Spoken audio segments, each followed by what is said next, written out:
round 12 of the 1996 Formula One World Championship in Hungary. Damon Hill leads by 21 points from his teammate Jack Villeneuve, but starts second on the grid with Michael Schumacher hoping to lead a Ferrari revival. There's one thing that we haven't mentioned that could affect this critical start. You've heard about the dirty side of the track, the clean side of the track, the traffic during the race, but what you haven't heard of is the fact that Michael Schumacher is a bit concerned about the clutch in his Ferrari.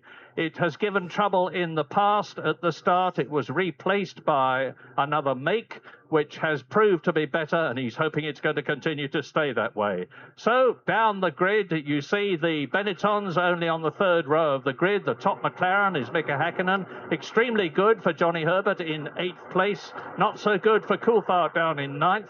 And Herbert has out-qualified his teammate Frentzen. Martin Brundle has out-qualified his teammate Rubens Barrichello, and Katayama has out-qualified his teammate Mika Salo, who is only 16th on the grid in the Tyrrell. Verstappen has, as we expected, out-qualified Riccardo Rosset, both of them in the Footwork Arrows cars, and Giovanni Lavaggi, the newcomer to Grand Prix racing after his appearance last year, has qualified the Minardi. All 20 will be starting. So let's just take a look to see what's happened to our regular pecking order of pace from qualifying. Well, Ferrari are at the front, of course, Schumacher's 4th pole position this year. And I think that's come from a couple of things. Firstly, the fact that Ferrari have undoubtedly made progress, and we can see that because of Irvine's 4th place too. But there is no doubt that Schumacher is still in a class of his own when it comes to extracting the absolute maximum out of a Grand Prix car. And his lap was truly fantastic. It was one that left his own teammate Eddie Irvine in absolute awe of his ability. He was 1.4 seconds faster than Irvine. And when I spoke to Eddie, he just said that he makes up the time everywhere, particularly on the entry to the fast corners. The Williams' pairing of Hill and Villeneuve, well, they were at it all weekend. Villeneuve's been truly impressive in the way that on his first visit here to this quite tricky circuit, he's got right on terms with Damon straight away, but Damon ultimately just had the upper hand, though wasn't too pleased with his own qualifying lap, and I think he feels that he could have been on pole position. It would have merely taken him another 0.07 of a second to achieve it. Further back, we've seen Benetton in a little bit of trouble really here. They looked a lot closer to Williams at Hockenheim, but I feel that was probably because 3/4 of the Hockenheim circuit is effectively a drag strip with acceleration runs, and the power-to-weight ratio of the Benetton, of course, is the same as that of the Williams with the same engine in the cars. So I think we've seen Benetton slip back a little bit here. And the same for McLaren. Here is a circuit where power is not particularly important, immensely twisty, no significant straights. What you need to go quickly is grip. And grip comes from not just the tyres, as we heard about, but the suspension and particularly the aerodynamics. If you take a typical corner that can be gone around at, say, 60 miles an hour in a road car, it would be 85 miles an hour in a Grand Prix car with no wings. With the wings, 130 miles an hour. So you can see just how much difference having all of that grip makes. Herbert going very well indeed. Ford have a new engine here. They have more power, but they also have made the engine pull better as the drivers are coming out of the corners. And it's great to see Herbert up there, but a dismal showing, it has to be said, from the Jordan team, who really are quite concerned to know just where the problem is, because they're getting now to the time designing the new car for next year, and currently they haven't worked out what's wrong with this one. Well, the favourite has to be Michael Schumacher. His driving ability, combined with the Ferrari, which has been comfortably quickest in several of the sessions, indicates that he's a very likely winner. But the big question mark is it going to be reliable? It's only had one finish from the last 8 starts. That was Schumacher's 4th position at Hockenheim, and he wasn't very happy about that in front of his home crowd. An enormous number. There's some 40,000 Germans here. And incidentally, there is still an 18-kilometre log jam on the motorway approaching the circuit, trying to get in. And you can see how many people there are here already. So the Hungarian Grand Prix is well and truly on the map in what would appear not to be its last year. Schumacher on the right of your picture, pole position. On the left is Damon Hill, who's a bit tardy getting away on the formation lap. But what he is doing is laying down some rubber, as he did at Hockenheim, to make sure that he gets the best chance. Now, this is the longest straight. It's not long. It's only 800 metres. You see the black lines breaking down into this turn one. This is a possible overtaking point during the race. Michael Schumacher particularly has gone around the outside in some absolutely sensational maneuvers. Then down into this next left-hander, you can see just how tortuous this circuit is. But let's also just reflect on starting form, which has become ever more important, as clearly overtaking on the track is so difficult. Well, Schumacher is concerned about his clutch, but then he thinks that they have made some progress on the clutch. But having said that, Schumacher has never made a really good start this year. He's only ever gone backwards on the grid or stayed where he is, where indeed Damon Hill actually, the same has to be said for him. But then Hill has been on pole 7 times. But the person we need to look out for, I think, is Jacques Villeneuve, back on 3rd place. He's on the right side of the grid. He knows that his chances of actually winning here are going to come from trying to get an absolute catapult start and getting ahead of his own teammate, because of course he's got to beat Hill to keep any championship hopes alive. And then further back from that, Jean Alesi, right behind Villeneuve, is going to be on our right-hand side as we look at this field, look for the Benetton. He's made these blistering starts too, up from 5th to 7th for the last 2 Grand Prix. That's at Silverstone and at Hockenheim, so he's going to be well worth looking out for. Coming around now, this is down through the right-hander, left-hand hairpin down to 60 miles an hour as they come back up to the grid. Now, when they come up and we get a head-on view of the cars pulling up towards their grid positions, again, expect to see them all in single file and then pulling out at the last minute, swerving to the right, their right. Those cars that are going to be on this dirty side, that's going to be on our left, because they're going to want to keep those tyres as clean as they possibly can all the way up to taking their grid spot. That's the pit entry lane. You can see beyond those dotted lines. This is the last corner, a 3rd gear right-hander. Everybody's tyres warmed up, brakes warmed up, and that is pretty crucial around here. They will be driving around, or they will have been driving around with their left foot resting on the brake pedal, certainly giving it jabs. You can see them keeping to the left there. Look at them peeling across to their right, taking their grid spots at the appropriate time.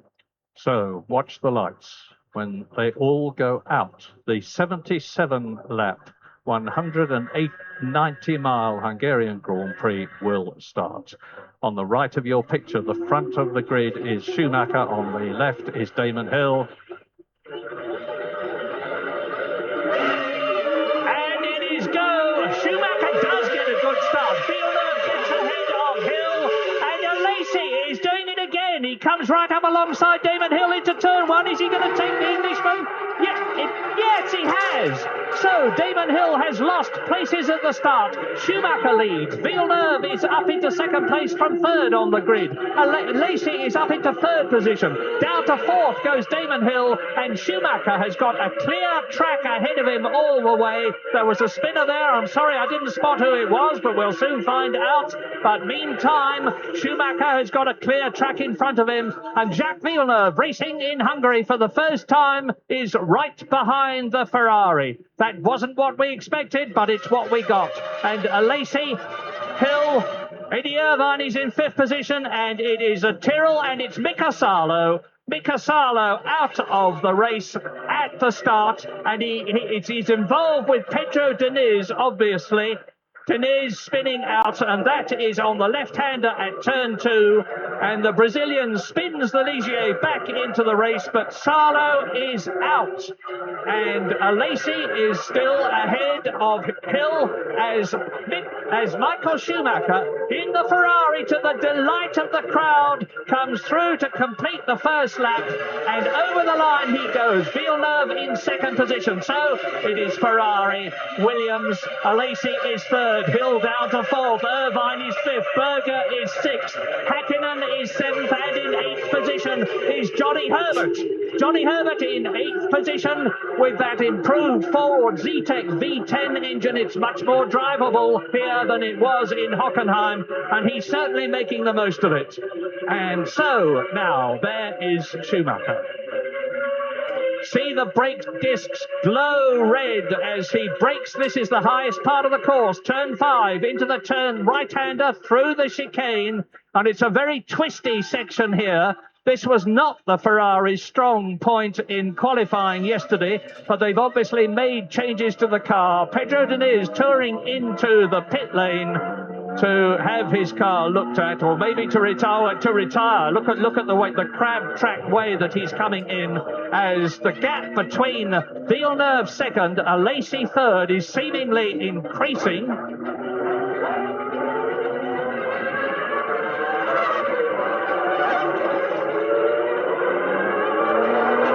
Michael Schumacher, Villeneuve, Alesi, Hill is the order. Irvine behind him. Berger is in 6th place. Hakkinen, and down the straight towards us they come.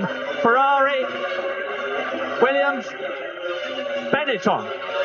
Well, of course, that was a perfect start for Michael Schumacher. He made everything work absolutely right for him on that grippy side of the track. But Jacques Villeneuve did what we wondered. He came right up through, and that's going to be a major boost for his championship chasing. While on the other hand, Damon Hill's going to have real problems, because not just as he dropped back and got behind his 2nd place on the grid, he's also behind Jean Alesi. And the Benetton's Mika Salo climbs up out of his car up the bank and into retirement. And Pedro Diniz looks like he's into retirement too. So that's 2 out, 18 to go. But coming back to Damon Hill's problems, the Benetton is not just relatively slow around here. It was 2nd off the pace of the Williams cars in qualifying.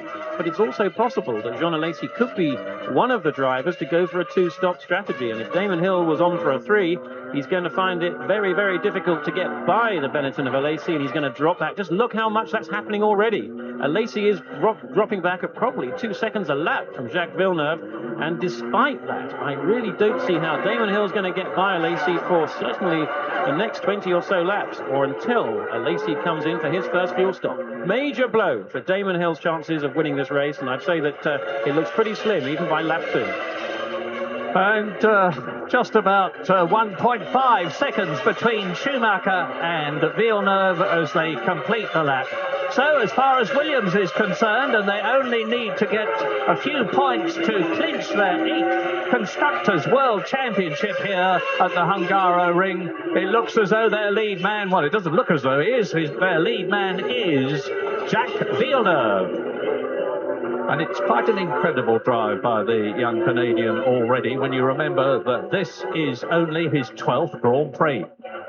Yes, he really has got the art of starting better sorted out, it has to be said, than Damon Hill, because he's actually made up places off the grid 6 times so far this year, as opposed to none for Damon, although we shouldn't forget, of course, that Damon's often been in pole, therefore he really can't make up much of a place. But nevertheless, his control on the clutch, getting those revs absolutely right, has been spot on many times. And the problem that Damon has had over these last 2 Grand Prix, and possibly even here, but we do know that this time he had a problem with the amount of grip on the track, is that he's let the engine, as we call it, bog down. He hasn't used enough revs, and when the clutch is fully engaged, the engine is well away from its power peak of 16,000 revs, perhaps down to 8 or 9,000, and he's got much less power down there, maybe as little as 300-400 horsepower, allowing those who've got more wheel spin, keeping the engine higher in the rev band, to surge away, with power outputs being kept much closer to the optimum of 700. So here is Alesi in 3rd position. You can see the gap between him and Hill, 4th. Irvine in 5th position. Gerhard Berger is 6th. Hakkinen is still 7th. Herbert is still 8th. In 9th position, it's David Coulthard, and that's exactly where he started. So he's made no progress in the race, but already the Hungarian Grand Prix is a 2-car, 2-driver race with a big, big gap between Jacques Villeneuve in that 2nd position and Jean Alesi, who is in 3rd position.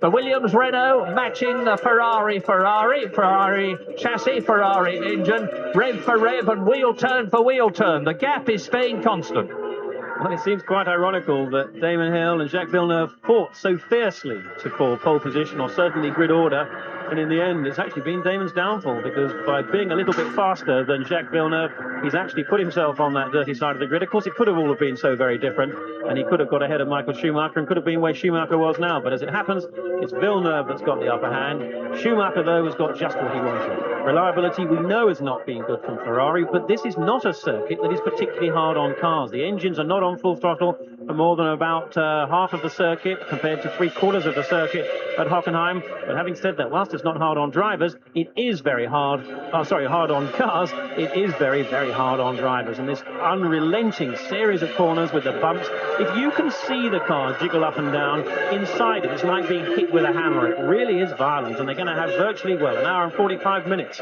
of pounding around like this for the whole of the Grand Prix.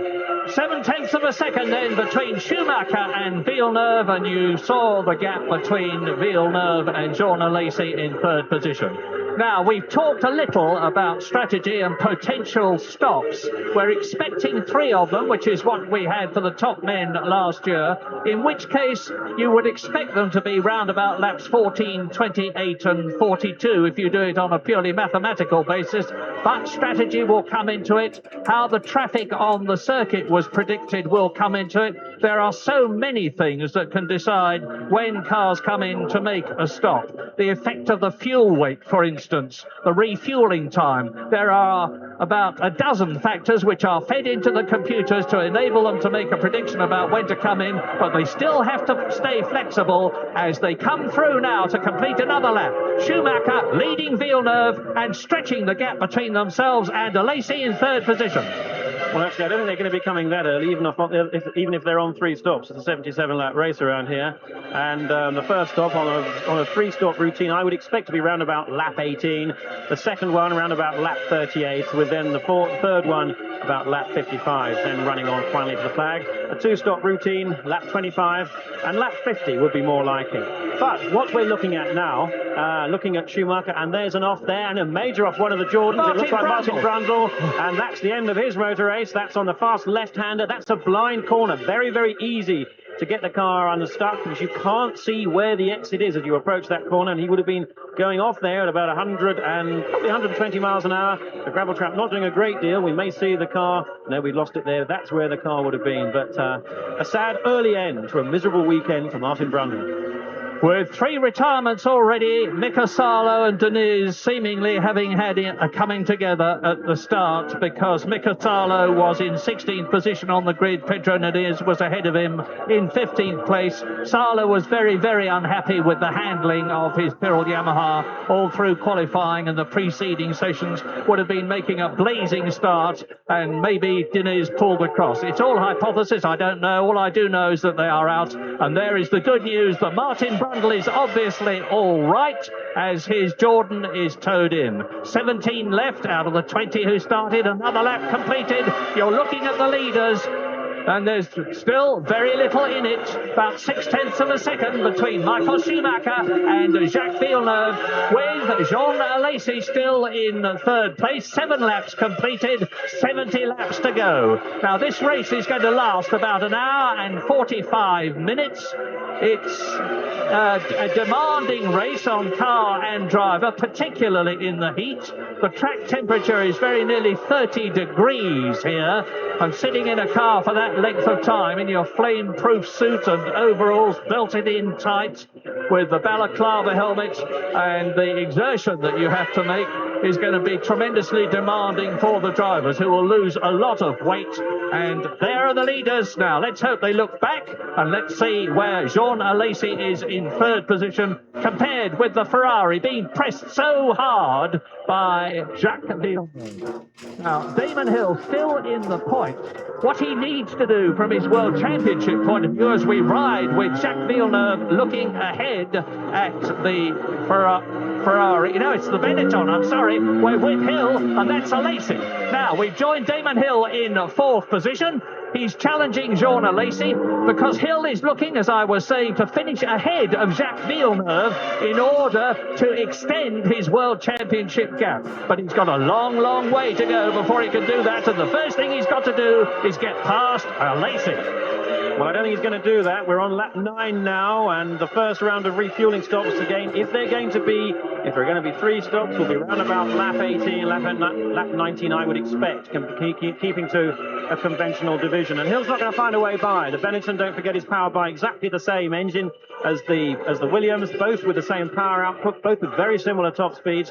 So even on a circuit like Hockenheim, where overtaking is possible, certainly theoretically anyway, as we saw 2 weeks ago, Hill could not get by Berger, and so he's got absolutely no chance of getting by Alesi unless Alesi makes a mistake. Now, that's what's got to happen. We saw it last year when Michael Schumacher was in 3rd place, pressurising David Coulthard ahead of him, and he made a mistake going into Coulthard made a mistake by being pressurised by Alesi, by Schumacher, I beg your pardon, and as a result of that, Schumacher got by. Now, that's what Damon Hill's got to try and do here. He's lost 9 seconds. The gap from Schumacher to Hill was 9 seconds on lap 9. It's now 10 seconds.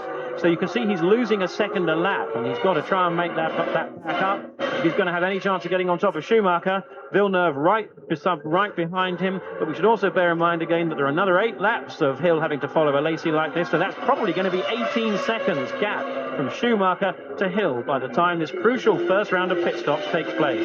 And now Jacques Villeneuve, the fastest man on the track, 1:21.1 compared with Mansell's lap record, 1:18.3.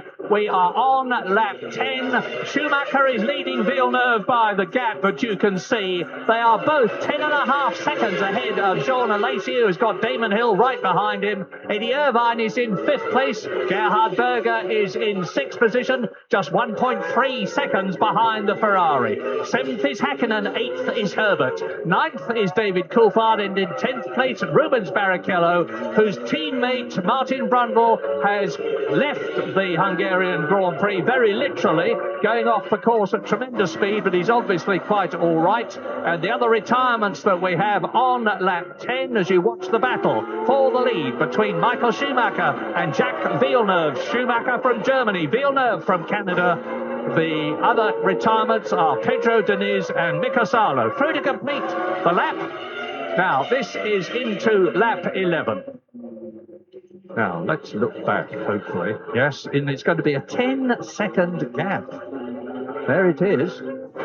A 10-second gap to the blue and white Benetton of Jean Alesi, which has got looming large in its mirrors the Williams of Hill. There is Eddie Irvine in 5th position. 6th is Berger. Coming towards us in 7th place, Mika Häkkinen, being harried by Johnny Herbert, reveling in the enhanced performance of the Sauber Ford. And behind them, a long way behind them, 5 seconds behind them, is Coulthard, and 10th is Barrichello. And Schumacher is praying for reliability. If he's got it, he's going to win the Hungarian Grand Prix, provided his pit stops go well.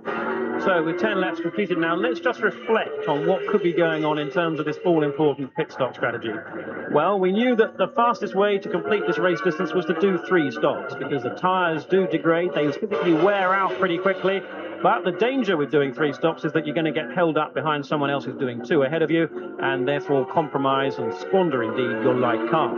So let's think who could be changing that. Well, looking at the pace that we're seeing, Michael Schumacher, I think, could be on for 2 stops. Now, that's something which he may have contemplated. He knew he was in a good position on the grid. Therefore, he knew he was had a pretty good chance of getting away first, despite a heavier car, and then holding up those behind, in this case, Jacques Villeneuve. Now, we're going to know the answer by about lap 20. Now on their 12th lap, if Schumacher comes in before lap 20, then that confirms, as far as I'm concerned, that he's on a 3-stop routine. If he comes in more like lap 25, then he's going to be on a 2-stopper.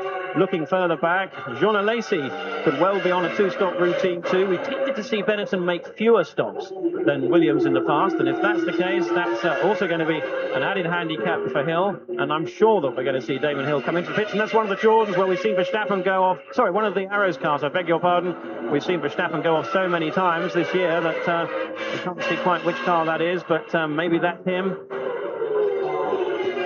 I'm not going to guess at that one. We'll just have to wait and see, and as we rejoin Damon Hill. Now you can see what we were talking about when we said that passing is difficult. It is Jos Verstappen, and sadly he's not doing his reputation. I hope it was a car problem rather than his, because he has not done his reputation much good in the last few races by his ability to fly off the circuit.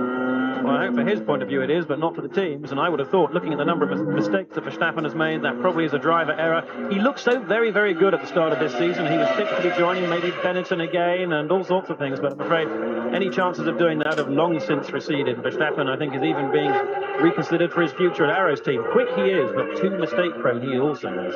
Well, now we've got 2 races in Hungary on lap 13 out of 77. You're looking at the race for the lead. No, you're not. You're looking for the race for 3rd position, as I say that. And there is the Ferrari of Schumacher, pursued by Villeneuve. That is race 1.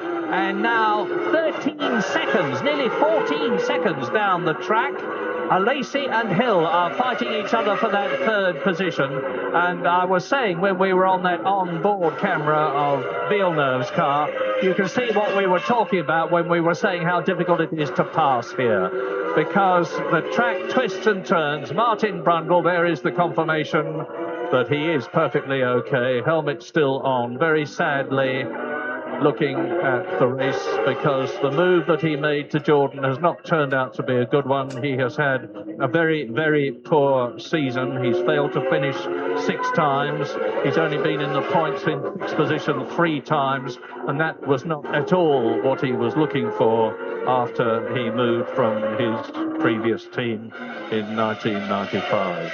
Out goes the board. Place 1, 7/10 of a second behind you, Michael, says the board, is Jacques Villeneuve, as if Michael couldn't see him in his mirrors.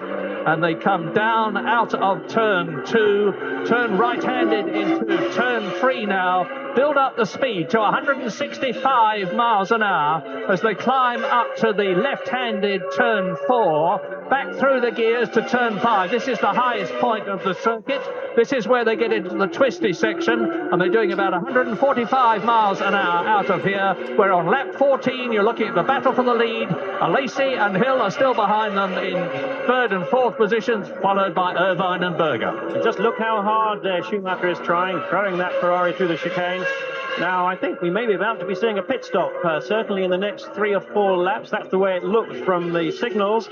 And Schumacher's lap times are probably consistent with this being a 3-stop routine for him. Now, currently, Schumacher is 15.5 seconds ahead of Jean Alesi in 3rd spot. He's going to lose about 21 seconds by my estimation when he comes in for a stop. If it's a short stop, if it's the first of 3, he'll be stationary for probably 6 to 7 seconds, but he'll lose a total of 21 seconds, and that could mean that if he can pull out a few more seconds in the course of the next 3 laps, he might even get out ahead of Jean Alesi. If he doesn't do that, he may find himself being held up by Alesi because he won't be too far behind. Well, at the present moment, Jacques Villeneuve is closing the gap in the World Championship to Damon Hill by 3 points, because he is on 6 points for 2nd position. Damon Hill is on 3 points for 4th place. But lap 13, there's 64 laps still to go, 3 pit stops still to go, we expect. But the Ferrari is proving to be reliable. We know from team manager Jean Todt that the team has had so many problems in developing this car. One of them, as into the pits comes Heinz Harald Frentzen from 11th position. That's the first pit stop in the Sauber Ford, and out he goes, 6.5 seconds stationary, and you've got to add on to that, of course, the time getting into the pit lane, getting out of the pit lane, slowing up, and then getting back to race speed again, and that will obviously make quite a difference. It's going to be something of the order of 30 seconds altogether. Another lap completed now.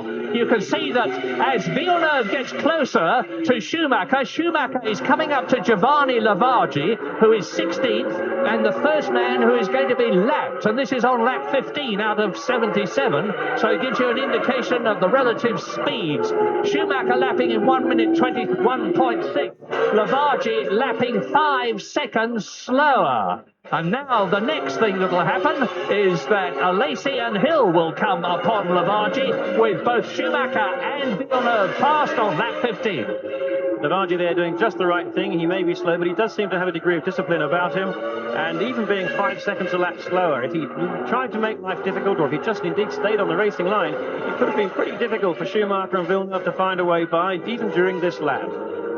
Yes, Giovanni Lavaggi is getting on a bit in racing driver terms, but he is a true gentleman out of the cockpit and in it. He's there by virtue of the size of his wallet rather than his ability, because the Minardi team desperately need funds and have reluctantly had to drop Giancarlo Fisichella, the young and very promising Italian charger, in order to make way for Lavaggi's funds. It's regrettable, but that's the way it is. And here's the way it is, as completing the lap with Jacques Villeneuve, we go into lap 16 with the Williams Renault, looking at the Ferrari, which is about 4/10 of a second ahead. round turn 1, downhill a bit, left into turn 2. It's very tricky there. A lot of people were losing it at this point in the qualifying as Lacey and Hill cross the line, and that's a 17-second gap between Schumacher, who leads, and Lacey, who is in third position, being pushed very hard indeed by Damon Hill. And meantime, of course, the leaders are getting further and further away. The best at the moment that Damon can hope for is third position, if he can get past Lacey, who is ahead of us now. We're riding with Hill. Just a flick of the steering there as he corrects the car. Round the right-hander, this is turn 5. Now they're coming up to the chicane, right and left, down to 60 miles an hour. Right, now left, to a left-hander is the next one. And then the right-hander at turn 9, which is about 80 miles an hour. This is it. They're left again here at this point. And after turn 11, this is the right-hander here. And I can tell you now that Gerhard Berger has got past Eddie Irvine. So the Benettons are in third and fifth positions. Top 6, Schumacher, Villeneuve, Lacey, Hill, Berger now fifth, Irvine down to 6th. So get poised for some pit stops. They're on lap 17. They're about to start lap 18. Now, if they were going to go for the straightforward 3-stop routine, I would have expected those pit stops are either by about now or in the next 2 laps. But what I also expect is that, well, in fact, I'm quite sure we're going to see is Damon Hill coming into the pit. The Williams team really need to bring Hill in before Lacey. They need to make that pit stop for Hill shorter than Lacey, because they have got to make sure that Hill can get some clear track. In comes Johnny Herbert to the pits for the first of 3, surely for his. They've got to get Hill out ahead of Lacey so that Hill can get on and use the performance of himself and that Williams car to get onto the chase with Schumacher and Villeneuve. Johnny Herbert in from 8th position, and I think Eddie Irvine is in trouble. He was so much back down the track behind Gerhard Berger, who had just passed him, but it looks to me as though Ferrari's 8th retirement from 10 starts may be imminent. Now, I'm guessing, I don't know anything, it just looked from me and the way he was on the track. Eddie had got so much out of the car during the 3 periods of practice and qualifying that I would have expected him to stay ahead of Gerhard Berger, but he didn't. On the other hand, Berger's teammate Jean Lacey is resisting every effort of Damon Hill to pressure him off the track. Ferrari mechanics are making a run out of the garage. They're springing a surprise. They're getting ready for a pit stop. Now, it may be Irvine with his problems, but the way they seem to have come out so quickly, it leads me to think that it's for Schumacher, because strategy and tactics are so important. Ferrari wouldn't have wanted Williams to know that they were going to stop Schumacher until the last possible moment. Well, let's wait and see. Meantime, Benetton versus Williams as we look down the pit lane to see whether the Ferrari is coming in. And I'm watching.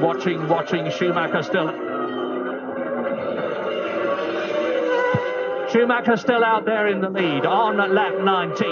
Villeneuve still right up behind him. You're looking at the battle for third and fourth. Berger now 3 seconds behind this lot, and behind Berger, Eddie Irvine dropping back. Is Irvine coming in? There's no sign at the present moment.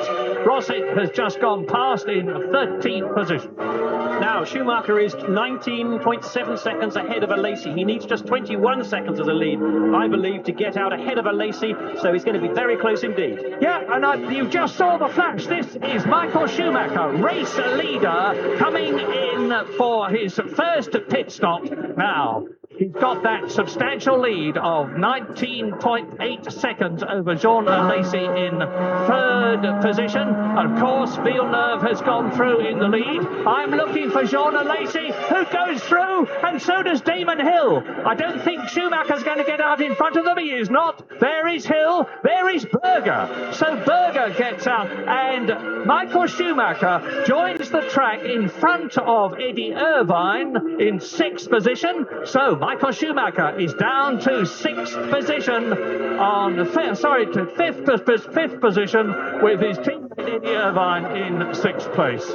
Now that of course helps Jacques Villeneuve, because now he has got a clear track And what the Canadian has got to do is really get the hammer down. He's already fastest. His fourth lap here, 1 minute 21.08. Now he's got to look to try to build up a second or so. It would be enough, provided his pit stop is of the same length as that of Michael Schumacher, who took about 27 seconds in all from entering to leaving.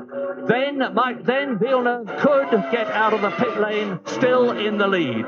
But we've just got to wait and see. Meantime, lap 20, Villeneuve leads. And yes, Villeneuve is fastest. He's increased his speed, 1 minute 21.07. Not very much quicker, but it's an indication of the fact that he realises exactly what the situation is. As towards us come Jean Alesi. Behind Jean Alesi is Damon Hill. Behind Damon Hill is the Minardi. And the Williams crew are getting ready for a pit stop for them. I believe this one will be for Damon Hill. He's the one they need to get in earlier. He's the one they need to get out ahead of Jean Alesi. Meanwhile, Villeneuve, I believe it makes more sense for him to have the daylight in front of him on the track, to pull out a margin in order that he can be ahead when Villeneuve comes out after his stop. And look at Gerhard Berger and Michael Schumacher battling for fourth position. Remember, Schumacher came out in fifth position. Berger got ahead as he got past the pit lane exit, and Michael Schumacher knows he can go faster than Gerhard Berger. He's already proved that, but he can't go faster than Berger if Berger doesn't let him pass, and you know how difficult it is to do that in Hungary. So we're looking for Jacques Villeneuve to come in. We think it is him rather than Damon Hill at the moment. And Villeneuve has got a 20.7 second lead over Jean Alesi. And Villeneuve is in. Never mind this, Mr. Producer. Let us have it. Here he is, Jacques Villeneuve, race leader. Now, I'm looking for Alesi. I'm looking for Hill. They're together. And I do believe that Villeneuve is going to get out onto the track again as down it comes. There's Alesi. There is Damon Hill. Alesi leads. Hill is second. Villeneuve is third. Berger is fourth. Schumacher is in fifth place. It has all come alive in Hungary. There is the proof. Williams, Benetton, Ferrari. The Benetton is Berger and the Ferrari is Damon Hill. And the first round of pit stops have been concluded. Two to come, we think.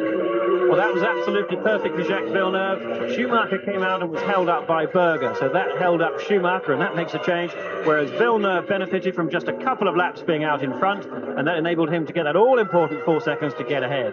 Meanwhile, it also looks as if we've got different strategies from Williams for Hill and for Villeneuve. Villeneuve surely is on a 3-stop routine, with probably a 2-stop routine now for Damon Hill, which is good news for Hill, because it means that he won't have been as handicapped by having to follow Alesi. It looks as if Hill keeps going for another 4 laps before coming in, he's only going to be making 2 stops, so only 1 more to go after that. So this is another case of a Grand Prix developing as the race itself develops.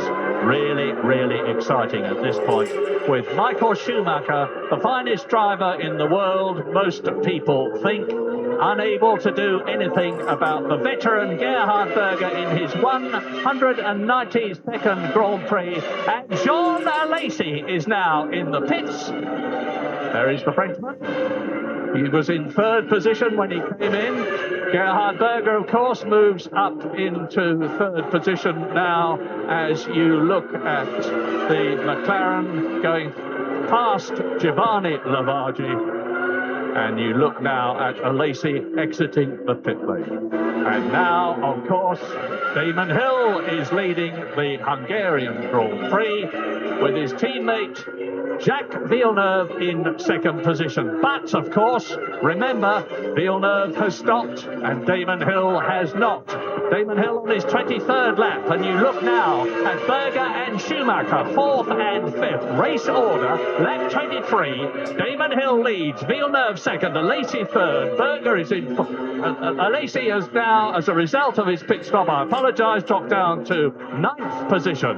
So Gerhard Berger has moved up into third position. Schumacher has moved up into 4th place. And Katayama, with his teammate Mika Salo out of the race, makes his pit stop on lap 22.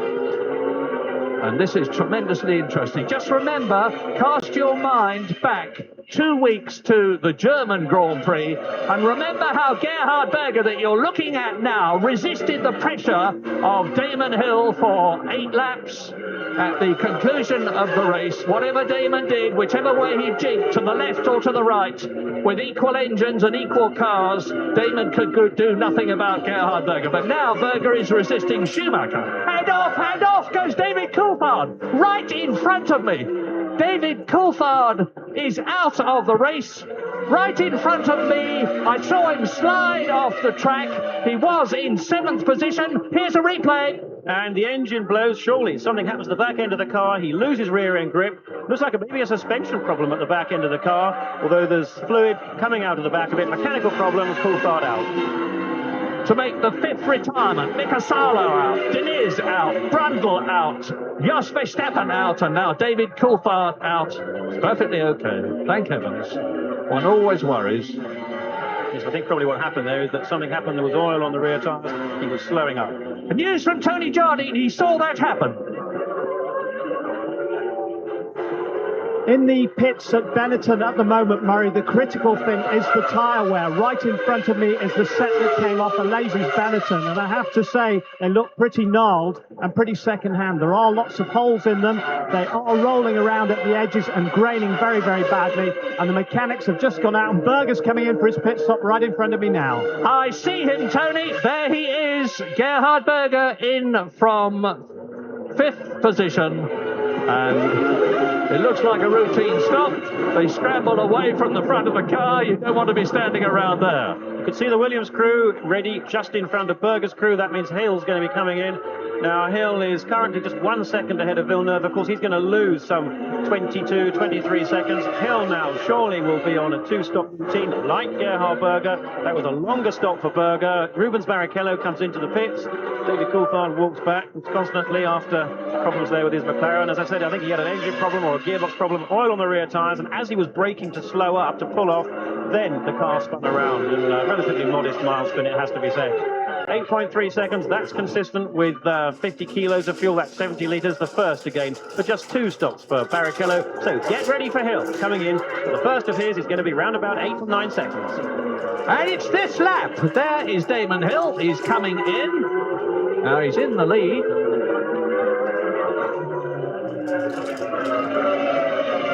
And past goes Villeneuve. Villeneuve has now taken the lead. And behind is Eddie Irvine, who is coming in from 4th position. Now, it needs just a cool, deliberate stop. And out shoots Damon Hill. Now, where is he in relation to the opposition? Let's see who that is coming down towards us. It is a Benetton.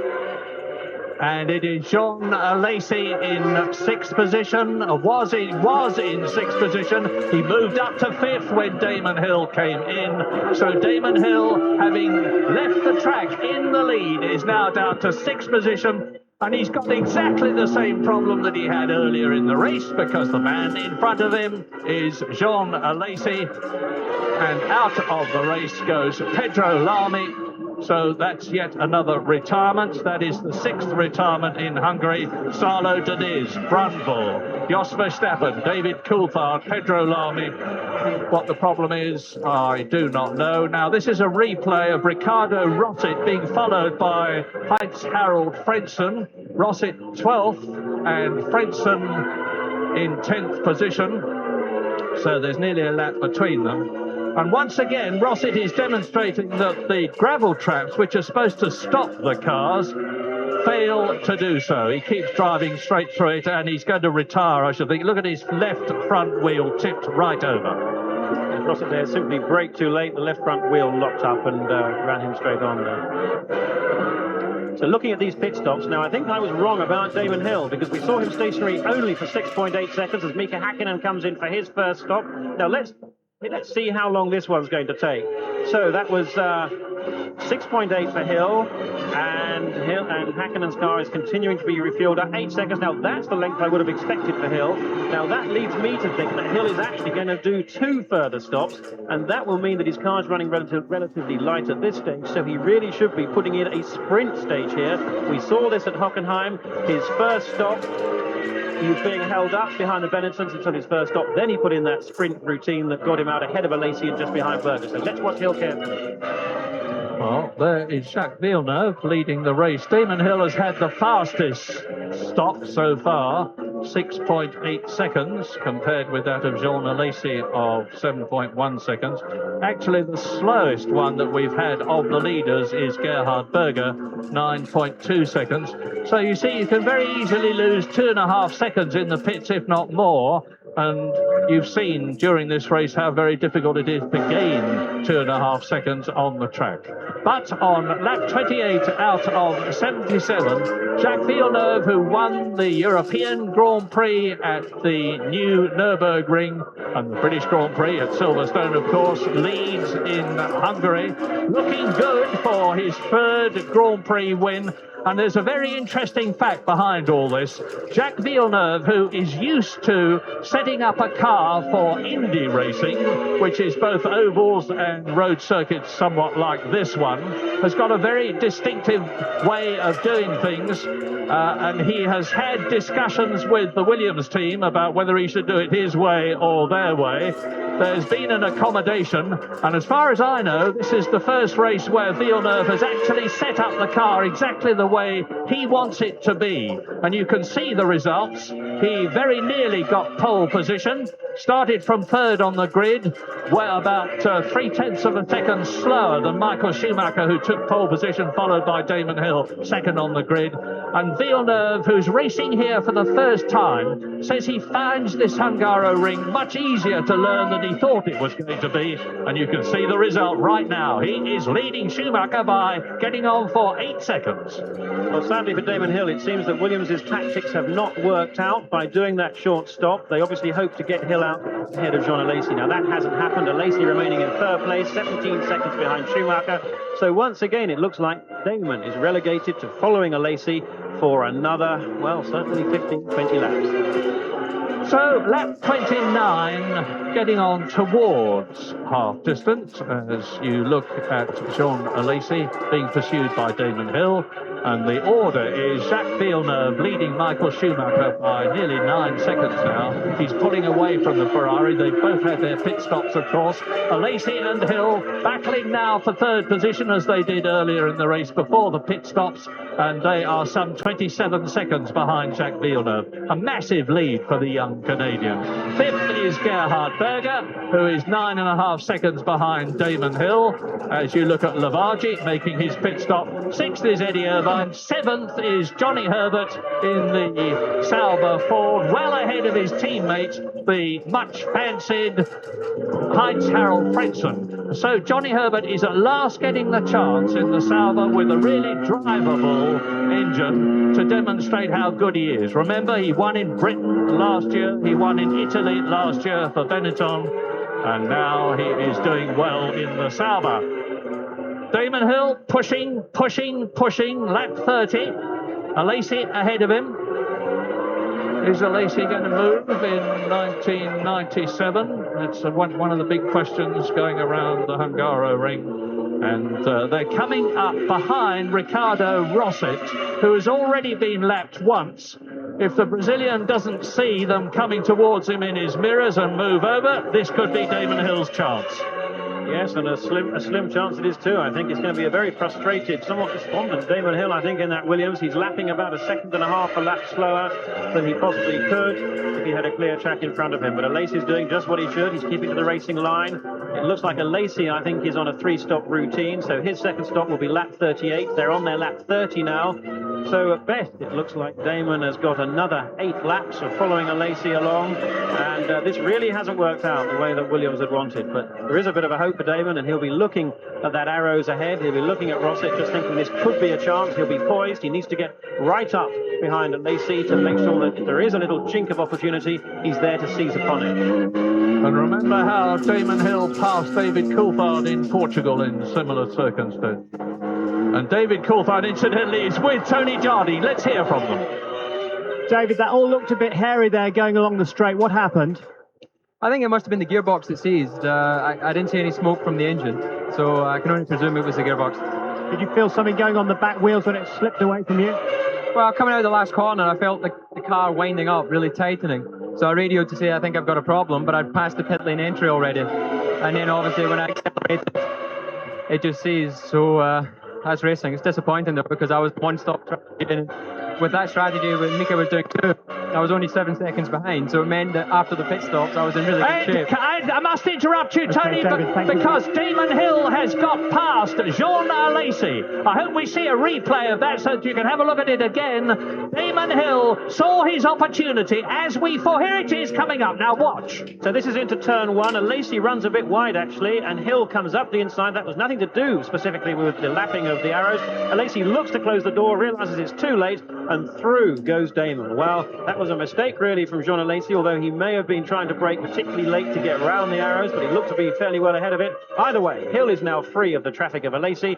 He's currently, Alesi is 22.1 seconds behind Schumacher, so that's the gap we need to monitor now. And here's the view from Hill's point of view. Look, Alesi goes wide. Look at the line. He locks the wheel. The right front wheel locks, sends him wide. Wonderful open door for Damon Hill. All of his Christmases come at once. He really must have been totally surprised and delighted that he was presented with that opportunity. So Williams are first and third now, sandwiching Michael Schumacher's Ferrari. Villeneuve leading Schumacher on lap 32 out of 77 by 9.7 seconds, with Damon Hill now 32 seconds behind his teammate. Can he close the gap? Well, he may be able to, but I can't see him closing it enough to be able to challenge Schumacher, never mind Jean Alesi. The gap between Hill and Schumacher is 22 seconds, and that is a heck of a gap. We're on lap 32, Villeneuve, Schumacher, Hill. Alesi goes down into 4th position. Berger is still 5th. Irvine in the 2nd Ferrari. And out goes Irvine as I say it. Eddie Irvine now. I said before this race began that Ferrari had 7 failures to finish from the last 8 starts, so they have now had 8 failures to finish. And Eddie Irvine, notwithstanding his constant bullishness about Ferrari, must be getting a bit depressed. Driving for Ferrari and getting the money is one thing, but you want above all to finish races. And yet again, Eddie Irvine fails to do so. It's the 8th time this year he's done it. Well, Irvine is out. Is Michael Schumacher going to finish the race? He has failed to do so several times this year, starting in Canada, then in France, and he's now very much under stress. And Damon Hill is going faster. He's just put in the fastest lap. Lavachi gets a penalty for speeding in the pit lane. There is a 75 mile an hour limit in the pit lane, and quite clearly his electronic engine limiter did not work, or he forgot to switch it on when he came in. It's not going to make an awful lot of difference to the race, to be honest, because he's already been lapped twice and he's 14th out of the pick 20 who started. But I was saying that Damon Hill has just made the fastest lap of the race, having got past Jean Alesi. He is not giving up, he's going for it. And Damon Hill's lap of 1 minute 20.7 compares with Mansell's fastest lap ever of Hungary with a 3.5 litre engine, let us remember, 1:18.3. Thanks, Harold Frenson in the pits. He is in 8th position on a lap 34. The order is Villeneuve leading Schumacher by 9.3 seconds, leading Hill by 30 seconds, leading Alesi 4th by 36 seconds, and Schumacher goes round, or tries to go round the outside of the Sauber as Frenson gives way to his German colleague. And in walks Eddie Irvine with the usual posse of interviewers asking him what happened, why did it go wrong, and Michael Schumacher slicing his way through the field now. He's just past the Minardi. And here's a replay of Frentzen exiting the pit lane as Michael Schumacher, having braked from about 170 miles an hour, runs round the outside of the Sauber. Perhaps Frentzen debated with himself about whether he would hold the racing line, but he saw it was the Ferrari of Michael Schumacher, knew that it was the gentlemanly thing to do to move over, and now Schumacher is catching Olivier Panis, who is in 10th position in the Ligier, has already been lapped. And Schumacher's got a struggle on his hands now. He is dropping back all the time in comparison with Jacques Villeneuve, who is lapping steadily in the front. He's on his 35th lap now. He's constantly increasing the gap between himself and the man you're looking at, Michael Schumacher. It's up to nearly 11.5 seconds as I talk to you. But the important thing is that Damon Hill is still continuing to gain. I can tell you that. Damon Hill is reeling Schumacher in, not quickly, but he's putting him in nevertheless. And we've still got over half this race to go. Damon is looking not so much for victory. Of course he wants to win, but he's looking to reduce the points difference at the end of this race between himself and Villeneuve to the maximum. Unless, of course, he can get past the Canadian. So, past Panis goes Michael Schumacher, and Damon Hill is lapping consistently. There you are, 1 minute 20.581. That is the fastest lap of the race, and you're riding with Hill now. Let's listen to the Renault engine. Oh, we can't hear it now. That's Michael Schumacher. I was saying earlier on what a lot of problems Ferrari have had. Not many people give them credit for the fact that they've moved from a V12 engine, which is very smooth and revvy, to a V10, which creates all sorts of vibration problems which are entirely new to Ferrari. Renault, of course, who pioneered the V10 engine, have been dealing with those problems for a long, long time, since 1989, in fact, so they know all about them. It's new territory for Ferrari, and it's not just a case of stressing the engine, it's a case of stressing all sorts of components of breaking things because of vibration that hadn't broken before. So it's all new to Ferrari, their first year. It's all new to Michael Schumacher, who said he expected unreliability problems with the Maranello team this year. Well, if he expected them, he has certainly had them. And we're on lap 36. As again, you see that Damon has got the benefit of having a clear track, and he's going faster and faster all the time. Now, it's only 1/10 of a second at a time, but every little helps, and the point is that he's keeping the pressure up. He's not giving in, and now the gap between himself and Schumacher is down to 16 seconds. Yes, Hill has been progressively closing that gap. Of course, what we don't quite know is the level of fuel load between the two cars, but I suspect it's fairly similar. It looks like Schumacher is going to be on a 3-stop routine, although his first stop was a little long. It's not impossible that could have been the first of two, but I do think it's unlikely. I think we probably got Villeneuve on the first of three, and that first stop of Hill's was short as well, so it looks like I still think he's got to do 2 more stops yet. But for Gerhard Berger, he's certainly just got 1 more stop to go, as has Mika Häkkinen in 7th place. Now, if they're going to be on 3 stops, the second stop I'd expect to happen within the next 3 laps. So again, get ready, get poised for another round of pit stops. And it has to be said that Villeneuve has got enough margin at 28.5 seconds over Hill that he's going to be able to come into the pits, fill up and get out again and keep ahead of Damon Hill. And that's going to be absolutely critical. Well, you're not seeing much of Villeneuve, and here is the reason. You are seeing a great drive by a great driver. Damon Hill is going faster and faster, lap by lap. He's just gone round in 1 minute 20.2, the fastest lap of the race. And in terms of kilometres, that's about 178 k's average around this circuit, 2.5 miles long. And that is a heck of an achievement. And all the time he is eating into Schumacher's lead. It is now down to under 15 seconds. So, over the line goes the Williams, and it is the Williams of Jacques Villeneuve. Now into his 38th lap, with seemingly the race in his pocket because he's lapping much quicker than Schumacher, but Hill is now lapping quicker than Villeneuve, so he's not only catching Schumacher in second place, he's catching Villeneuve in the lead. We've still got those pit stops. Anything can happen in Hungary. Alesi is still third, out of the running.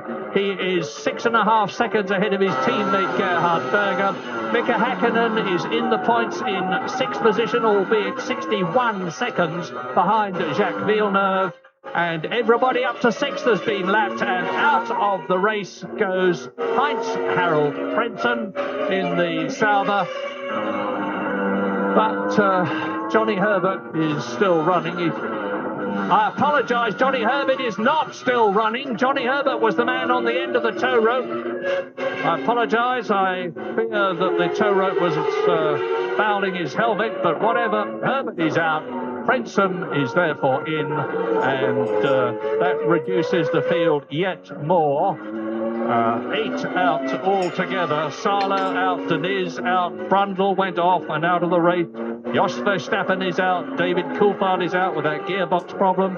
Pedro Lamy retired, then Eddie Irvine went out with a problem that we don't know. And Johnny Herbert retires on lap 39 out of 77 with Jacques Villeneuve leading on lap 39. And Villeneuve looking very much in control here. He's gradually eking out the gap over Michael Schumacher. It's going up by about a second a lap. Schumacher clearly finding the Ferrari still not quite a match for the Williams of Villeneuve. Villeneuve has been on such good form this weekend. To come here on his first visit and to be challenging for the pole has impressed so many people. It's a circuit I think that suits him quite well. It's a circuit that's bumpy, and he's used to throwing the car around, pitching it over the curves, and therefore I think he finds the bumps less unsettling than perhaps Damon Hill does. Now, the good thing for Villeneuve is that his biggest challenge is obviously going to come from Schumacher, reliability permitting, and it looks to me as if both these two are on the same refueling strategy, the refueling routines. They both made their first stops, Schumacher on lap 19 and Villeneuve on lap 21, fairly close to each other, fairly consistent in terms of length of stop. But it's now they're on their 39th lap. Had they were going to make the first, or we were going to be the second of 3, I would have thought it would come in the next couple of laps. And so far, no sign of activity in the pit lane. Yes, there is, I beg your pardon. We have Ferrari ready to go. So, Schumacher surely going to be coming in for his second stop, and then he is. Yes, Michael Schumacher in, and this will certainly let Damon Hill through into second place. He was only 12 seconds behind the Ferrari on the previous lap. Keep an eye on Schumacher. I'll keep an eye on the track and tell you when Damon Hill goes through as you watch Schumacher in. There is Hill. Hill is up into second place. And Schumacher, who was being caught at the rate of 1.5 seconds of a lap, accelerates out. Now, Alesi has not gone through, so Schumacher should rejoin the track in third position. Yes, he does, and in the background, you see Jean Alesi coming round the last right-hander into the start and finish straight. Still fourth, Berger still fifth, Häkkinen still sixth, and Rubens Barrichello, who is seventh, has been lapped. Williams are ready too, mechanics there, tyres ready. Now, this could be either for Villeneuve or for Hill. We think both have got 2 more stops to go, because of course Hill did do that whilst it was a late first stop. It was a very short first stop, and it's Villeneuve. Villeneuve's coming in. Now, he's got nothing to worry about. He's well ahead of Michael Schumacher. In fact, he was about 16 seconds behind, so it needn't be a stop that is honed right down to the last tenth of a second. It's important not to make any mistakes, and it's probably going to be around about 7 seconds. Damon Hill in second position now, of course, and so watch Jacques Villeneuve. His lead over Damon Hill was some 28 seconds, so there should be absolutely no problem about the Canadian exiting the pit lane and rejoining the track in the lead ahead of Damon Hill. Well, there he goes. Barrichello goes through, and Damon Hill has just gone past my commentary box, so there's about 5 seconds in it between Villeneuve in the lead and Hill in second position. But Villeneuve has stopped twice, Hill has stopped once. There is Schumacher in third position, and he is some 20 seconds ahead of Jean Alesi. Williams Renault leads. Williams Renault second, Ferrari third, Benetton Renault's fourth and fifth. So Renault engines are 4 of the top 5 places, an excellent performance. Häkkinen in 7th place. His teammate David Coulthard is out of the race. Barrichello is 7th. His teammate Martin Brundle is out of the race. Williams ready once again, this time obviously for Hill. Yes, and we'll wait and see what the gap is. But now Villeneuve just, we think, with one stop from the time that he took at his second stop, still to be made. And a very cool and calm young driver. I say young, he's 25 years old, that's pretty young to me. And this is his 12th Grand Prix. And coming through to complete the lap now, over the line, and Michael Schumacher. Damon Hill in. Now, he was 24 seconds behind Villeneuve, and he was 12 and a half seconds ahead of Schumacher. So this is going to be a much closer run thing in terms of retaining his place. Schumacher has gone past and back into second position. Damon Hill, therefore, down to third, or is it down to fourth? Because there's the Benetton, and it's Jean Alesi. Now, this time, Hill, who spent much of the beginning of the race behind Jean Alesi, came in and made his pit stop, rejoined just behind Alesi, and had it all to do again, has done it, because he has come into the pits for the second time, taken on new tyres, wheels, and more fuel, and rejoined the track ahead of Jean Alesi. And he should pull away as Rubens Barrichello, yes, who is seventh, is about to be lapped by race leader Jacques Villeneuve in the Williams Renault, who, as you can see, is some 15 and a half seconds ahead of Michael Schumacher. This is lap 42. It's a 77-lap race, and it's looking very good indeed for Williams and for Renault. And even if Schumacher only finishes in third position or second position, it will be a real encouragement for Ferrari. But they really haven't got an awful lot to be proud about after Germany, after the preceding races. And look at the way Michael Schumacher cants his head over. That's to clear the airbox and let the maximum amount of air through to the V10 engine behind him. So, there goes the German. The car is running reliably, which is more than you can say about that of his teammate Eddie Irvine. And there are now 12 competitors left on lap 43 out of the 20 that started, the most recent retirement being that of Johnny Herbert. Vargi, who is in 12th position in the Minardi, has been lapped twice.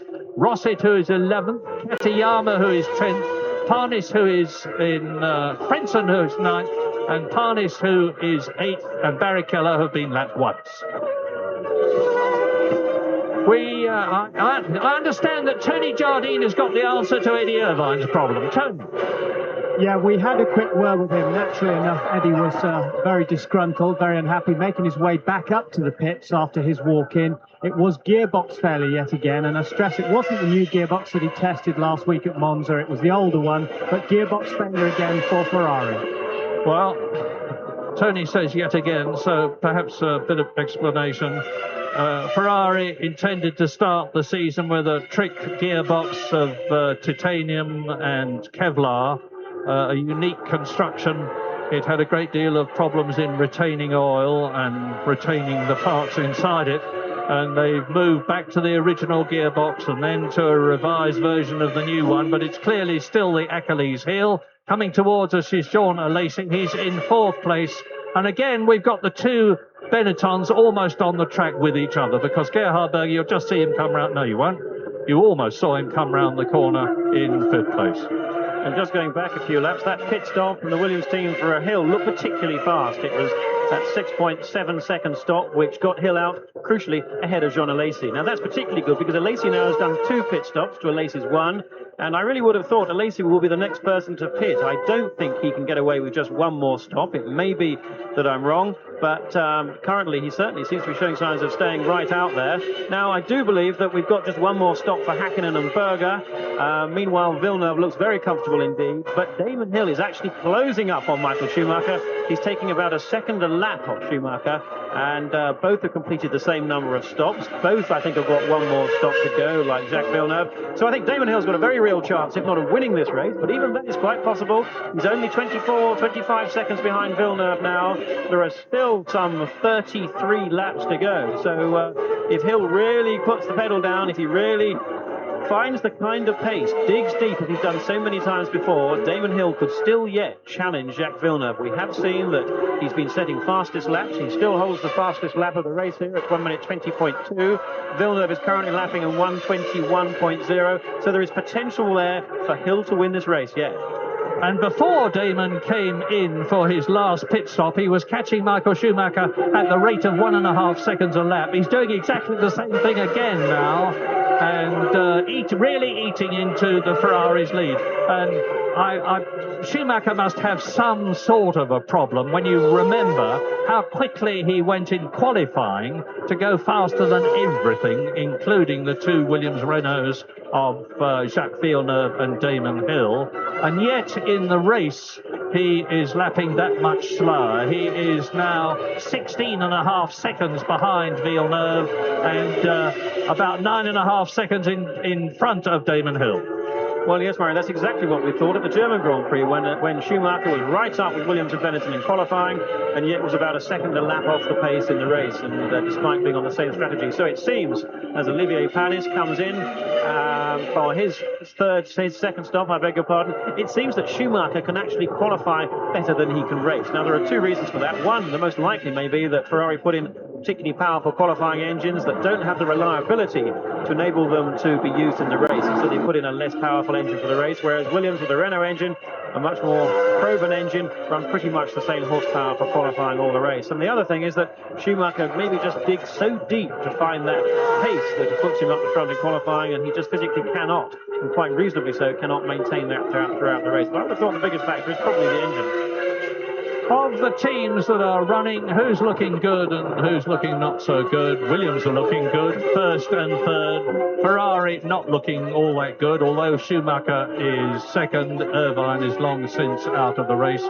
Benetton not really looking good by their lofty World Championship standards of 1995. Fourth and fifth for Alesi and Berger. McLaren not looking at all good. Hakkinen is 52 seconds behind race leader Villeneuve, and Coulthard is out of the race. And Benetton are getting ready for someone to come in. It could be Berger or Alesi, but I'd certainly favour Alesi. He's the one I'd expect to come in earlier.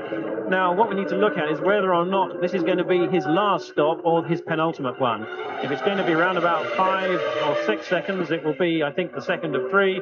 If it's going to be more like 8 seconds, maybe 9 seconds, it'll be his last one. They might just be putting a lot of fuel in it for him to get to the end of the race. But Berger's looking in pretty good shape. He's only 4.5 seconds behind Alesi.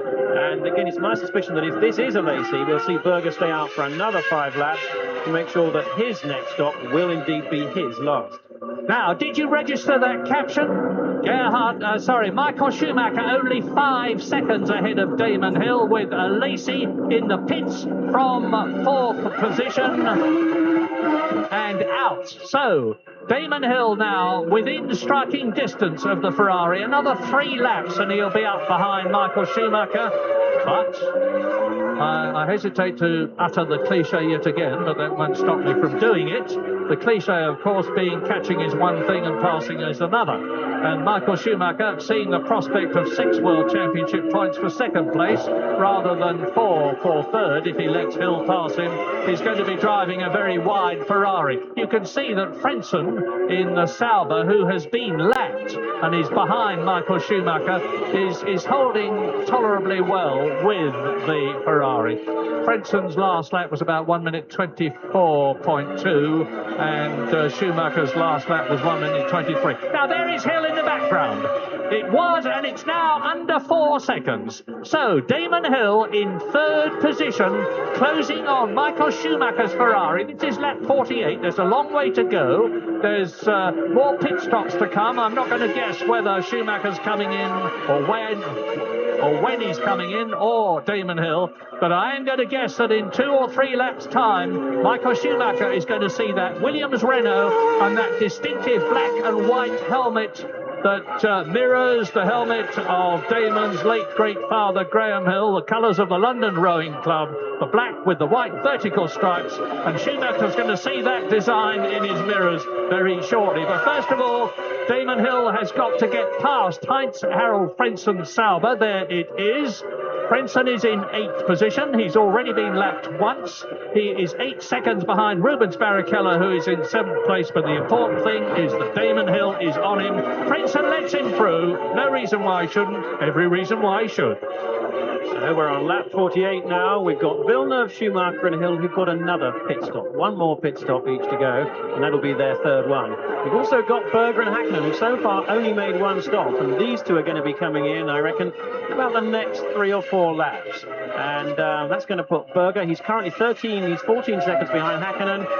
It's going to put Berger and Hakkinen both behind a Lacey.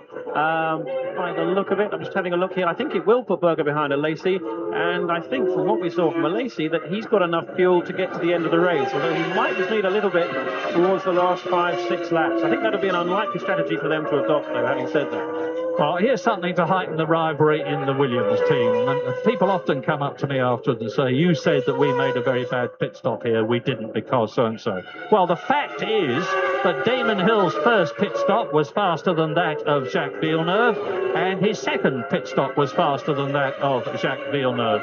So, yeah, I'm only talking about tenths of a second, but they all matter. And here he is.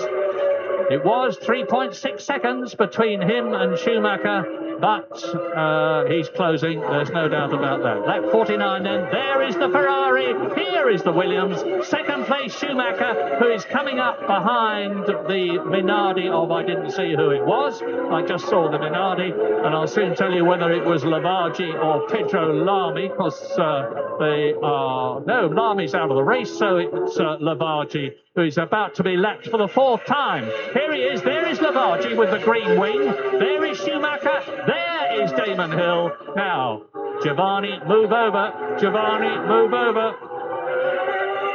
Hello? Giovanni, move over. Damon's getting closer. And Schumacher is being held up in these bends. Now, it could be the smart thing to do for Williams to actually bring Hill in for his final stop now, as we watch Berger come in for his final stop. The reason being that 2 things. One, Hill's actually caught up with Schumacher. We know he can lap faster. We know that Schumacher cannot himself go any faster. And therefore, Hill is destined. 8 seconds, 8.7. That's enough for Berger to get to the end of the race. So that's him done and dusted on pit stops. Watch out for Mika Hakkinen. He's going to be coming in for his second and last one in the next few laps too. But as I say, Damon Hill could benefit from coming in now because he's going to get held up by Schumacher. He can get enough fuel into that car to get to the end. We've seen Berger do the same. So let's just see. And what were those metallic spring-looking things as Berger came in and drove over them? They are earthing strips to get rid of any static that the car may have built up. And Jean Alesi passes Gerhard Berger, as does Mika Hakkinen. So there's a change in places as a result of Gerhard Berger's pit stop. Not unexpected, naturally. And now we can savour the battle between the double world champion who has won 20 Grand Prix, Michael Schumacher, and Damon Hill, who has yet to win a world championship but has won 20 Grand Prix, exactly the same number, 40 between the two of them. And they are the traditional rivals in Formula One these days. First and second in the World Championship last year and the year before. Frentzen into the pits from 8th position, a lap down. The only Sauber Ford still running with Johnny Herbert out of the race. 12 cars and drivers still competing. Damon. Now, there's Barrichello trying to get past Katayama. Salo long out of the race. Now, they're having a race of their own. Coming up behind them are Schumacher. Now, Barrichello is going to be very interested in getting past the Tyrrell. He won't be nearly as interested in moving over and letting Schumacher through. And Schumacher's got Damon Hill right behind him. Now, Schumacher and Hill both need to come into the pits now because these two ahead of them may well hold them up for some time. They may get by, but it's a big gamble. And if they come into the pits now, they can get enough fuel in to get to the end of the race comfortably, almost, and have the last stint, as long as it would be if it was going to be. And in goes a Jordan. So that's one of them out of the way. So that's one solution to it. So that's Barrichello in for his second and last stop. But Hill still needs to come in, even if Schumacher doesn't, because Hill is still going to get held up So I will predict that Hill will be in the next 2 or 3 laps, or certainly the next 2 laps, maybe even the end of this lap. Remember Australia, 94. Remember Silverstone, 95. Damon Hill trying to get past Michael Schumacher in a Benetton on both those occasions. Well, the situation is much the same now. The car is different as far as Michael Schumacher is concerned. Barrichello out of the pits. And now Katayama is the man that they've both got to get past. Ukyo Katayama from Japan, the best Grand Prix driver that Japan has ever produced. And both the Williams and the Ferrari pits are putting their mechanics out as into the pit lane for a stop comes Mika Hakkinen, who was in 4th position as a result of the stops that had happened in front of him, moved up from 6th to 4th. And we're concentrating on this activity now, rather the producer is. And meantime, Damon Hill and Schumacher, I can't tell you whether they've got past. Yes, they have. They have both got past Ukyo Katayama, who must have moved over to let them through, because the positions are exactly the same. And Frenson is still in the pits, and it looks as though this time no salvos are going to finish. And into the pits comes Michael Schumacher. Into 2nd place goes Damon Hill. Now, if this is, well, and smoke from the front tyres of Michael Schumacher's car. Now, he rolls into the pit lane over those earthing strips. And as usual, back of the car up, front of the car up, 4 wheels off, 4 wheels on. Fuel filler in, fuel filler out. And away goes Michael Schumacher. Now, is he rejoining in front of... Yes, he's bound to retain his place. Well, I think that was some real last-minute thinking, both from Ferrari and particularly from Damon Hill in Williams. And I suspect if Schumacher had stayed out, Hill would have come into the pit lane then and for his stop. We know the Williams crew were all out there. It's not for Villeneuve. We know it's there for Hill. And now Hill needs to stay out there, assuming he's got the fuel to do it. We know that his previous stop was a quick stop, so he can't have too much fuel in that car. He won't be able to stay out for very long as Frenson's race comes to an end. But what he does need to do is get enough track advantage. He needs to punch in some fast laps now to make sure that he can get ahead of Schumacher when Hill does come in for his stop. It shouldn't be too much of a problem. We know that Hill was capable of lapping faster than Schumacher, and it looks clear that Schumacher was nearer the end of his fuel and therefore running at least as light as Hill. But Hill can't be too careful, and he needs to run now with clear track ahead of him for as long as he can, as long as his fuel load will allow, before coming in for his final stop. And by doing that, I'm sure that he'll be ahead of Schumacher when he comes out. Well, unlike Germany and Silverstone, I'm not going to criticise Damon Hill's start, which cost him dearly, because I remind myself and you that he was on the dirty side of the track, which he was talking about so much, which gave Schumacher and Villeneuve that you're looking at an advantage when all the lights went out and the race started. And yet again, Tony Jardine is with Johnny Herbert, who is out of the race. Johnny, it was going well, so great disappointment to retire. No, it's a bit of a shame. Qualifying's gone very well. I wasn't very happy with the engine this morning, but they did some work, and it was good again in the race. But we'll have to see. So what finally went? The engine, which was a bit of a shame because it just suddenly went. Now, before that, you were battling away. Things seemed to be going all right. Yeah, no, it was going good with Mika. The car had a good balance, but the engine let go. So, when that happens, you can do nothing. Can you use this engine again at Spa? I hope so. Thanks, John. Thanks a lot. Well, sad that both Johnny Herbert and Frenson should go out. I'm sure with engine problem for them both, but that's no damnation of Ford there, because they worked very hard indeed to improve the performance. This has been the biggest step forward they've made all year, and it showed in qualifying. They knew they were taking a gamble racing it, and the fact that it's expired prematurely will not totally have surprised them, but they would have learned undoubtedly from it, and no doubt go better as the season goes on. But Hill is not likely to come back into the pits now. I can tell you that the Williams crew have gone back into the garage, so again, Hill's going to be out there putting in those quick laps and, possibly even closing on Villeneuve. Let's watch that gap too. I'm sure he's going to be clear of Schumacher when he comes out after his final stop. And he's 26.4 seconds behind Villeneuve yet. He's got no chance to catch Villeneuve, but he'll be keen to make a point and just show how quickly he could go. As in Germany, so in Hungary, the two Benettons are together in the same order. Lacey ahead of Gerhard Berger, who so very nearly won the race in Germany until his engine blew. But Gerhard Berger has now got to make the decision, of course. They have got points for the team in 4th and 5th place. If he pushes Lacey hard and either or both of them go out, neither of them will get any thanks from the team, because 4th and 5th places would be very welcome. There are still 22 laps to go in the race. Villeneuve has stopped twice, leads Hill by 26.5 seconds, who has also stopped twice. Schumacher has made his last stop 3 times. Now he is 30 seconds behind Hill, 56 seconds behind Villeneuve, so it very clearly looks as though the race again is between the two Williams-Renault drivers, Jacques Villeneuve and Damon Hill. With Lacey 4th and 5th, that's Lacey ahead of us. We're in the car with veteran Gerhard Berger, who won his last Grand Prix for Ferrari, and that was in Germany 2 years ago. That was his 9th victory. He's certainly not going to win this race unless something very dramatic happens in front. Mika Häkkinen is again outdriven, not as a man, but the car, because although he's in sixth position in the points again, as he has been a good few times this year with 3rd, 4th and a lot of 5th places, it's not going to be any consolation to him. He's a full lap behind.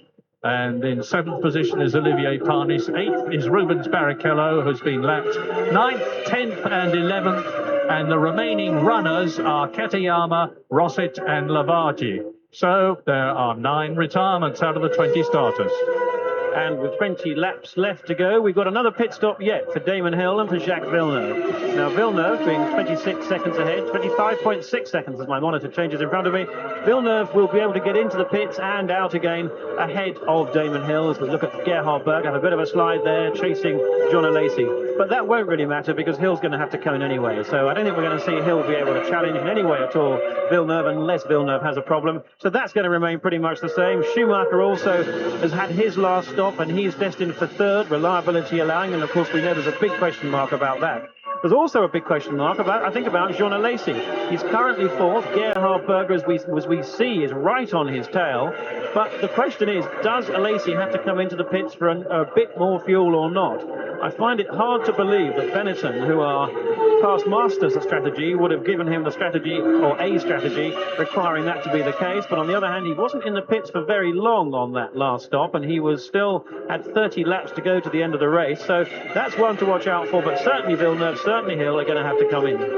And as you've just seen, Jacques Villeneuve going round turn 1 at the end of the lap is not all that far behind Lacey and Berger, who are fighting for 4th position. That means to say he's nearly a lap ahead of him. Now, if things stay as they are now, the gap in the championship between Jacques Villeneuve, who is 2nd, and Damon Hill, who is leading the championship, will have been reduced to 17 points with 40 points still to win, so it's still absolutely wide open. Big problem for Villeneuve, of course, is that he doesn't know the brilliant Spa circuit in Belgium, which is the next race, but then not knowing Hungary doesn't seem to have been much of a problem for him. He qualified 3rd, could have taken pole position, and has brilliantly led the race for most of the way.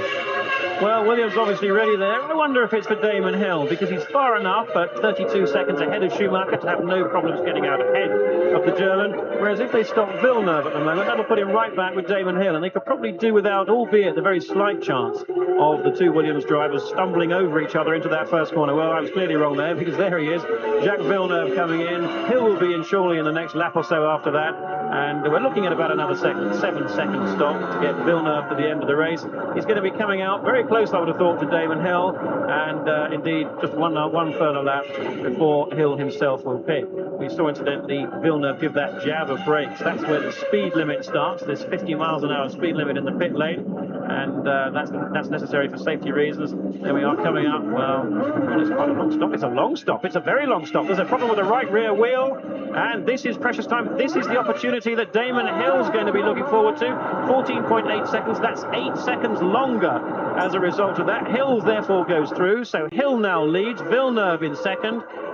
Well, Villeneuve's lead was 16 seconds. He's had that cut back to what's going to be about 8 seconds, and this really could give Damon Hill the scent.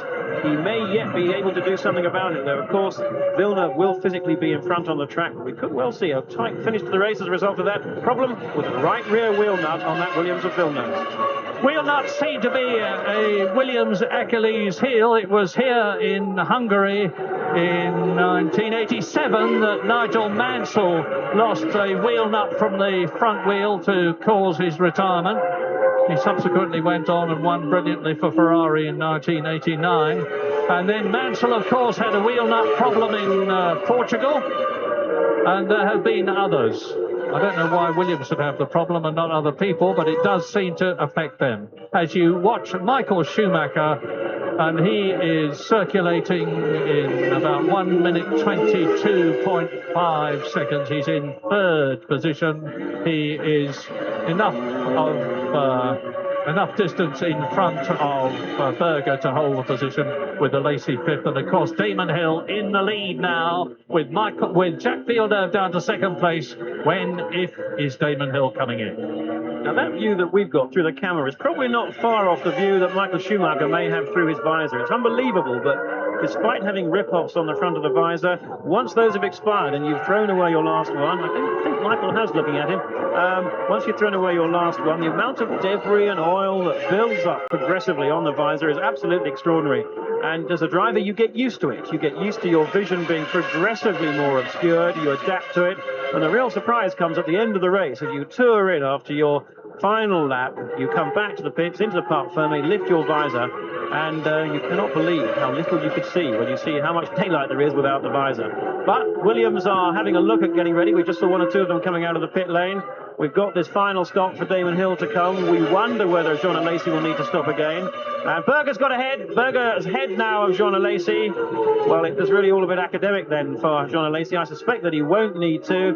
And Berger proving there that his two-stop strategy worked well. Berger finished third in last year's Grand Prix after Schumacher had a very uncharacteristic problem with his Benetton Renault. The fuel pump failed with 4 or 5 laps to go, handing third place to Berger. So it could just be the same here so far, because Schumacher, once again, is still going to be crossing his fingers, certainly mentally, that his Ferrari is going to keep going to the end of this race. Lap 61, race leader, Damon Hill. Now, the gap was 14.4 seconds, and he's actually pulling away from Villeneuve on his new tyres, Damon Hill, because the gap has increased now to 15.5 seconds. Now, is Damon going to build up enough of a lead to be able to come in if he has to? Well, he would be looking for something of the order of 18-20 seconds, Jonathan? We've got a little bit more than that, maybe 21. Now, this is going to be a worry for him. He's got one of the Minardis ahead of him, and it's Lavaggi. We know that Lavaggi has been good. He's let people by before, because the time that can get squandered just following Lavaggi or anybody else, for albeit 2 or 3 corners, you can lose a second a corner, because he's lapping there. Lavaggi's lapping in 27. That's 6 seconds slower than Damon. Now, let's have a look. Damon's last lap was a 1:21.0. Lavaggi hardly appeared to hold Hill up at all.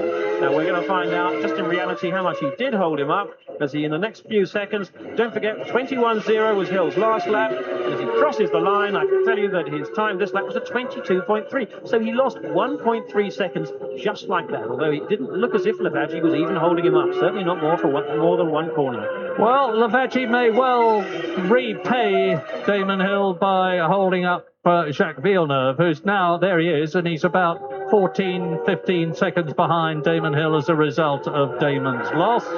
It should be a bit of sauce for the goose and sauce for the gander. Now, there is Villeneuve. Hill is on his 62nd lap out of 77. Schumacher is still third, but Berger is catching. I have no doubt in my mind at all that Michael Schumacher is fighting some sort of a problem in the Ferrari.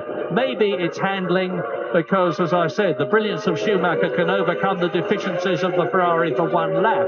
but to overcome them for 77 laps is a very different thing altogether. And Gerhard Berger has got the gap down now to under 19 seconds, and he's pulling away from Alesi, Berger that is, Alesi who is 5th, and he's now 2 seconds ahead of Jean Alesi.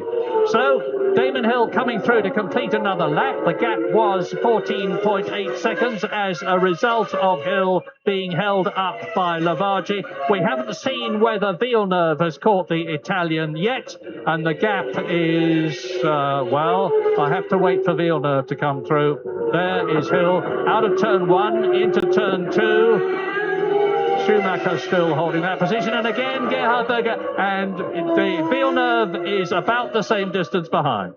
Williams crew coming out. This is for Hill. Hill is 15 seconds ahead of Villeneuve, so that's going to let Villeneuve through. Now, we thought about 21 seconds, so that should end up with Villeneuve having about a 6-second lead over Damon Hill with some 15 laps to go. And that's the kind of lead that can be so easily lost with back markers. That could yet happen. A half spin from Villeneuve. He has been prone to having the odd incident, but he's going to put him still. He's going to put Hill, I should say, well ahead of Schumacher. Schumacher's 42 seconds behind Damon, so he'll still end up being some 20 seconds behind. So it's all about making it as sharp as possible, of course, getting into that pit lane, getting the brakes on for that speed limit zone, because the last thing that Hill wants now is a time penalty for speeding in the pit lane, and we've seen that happen from time to time. Through the last second gear corner, up the hill to third gear, and peeling off into the pit lane. Is it now? No, he's not. Yes, he is. He's coming in. And we're looking for about, probably about 6 seconds. This could be a very quick one because we're beyond the 75% distance.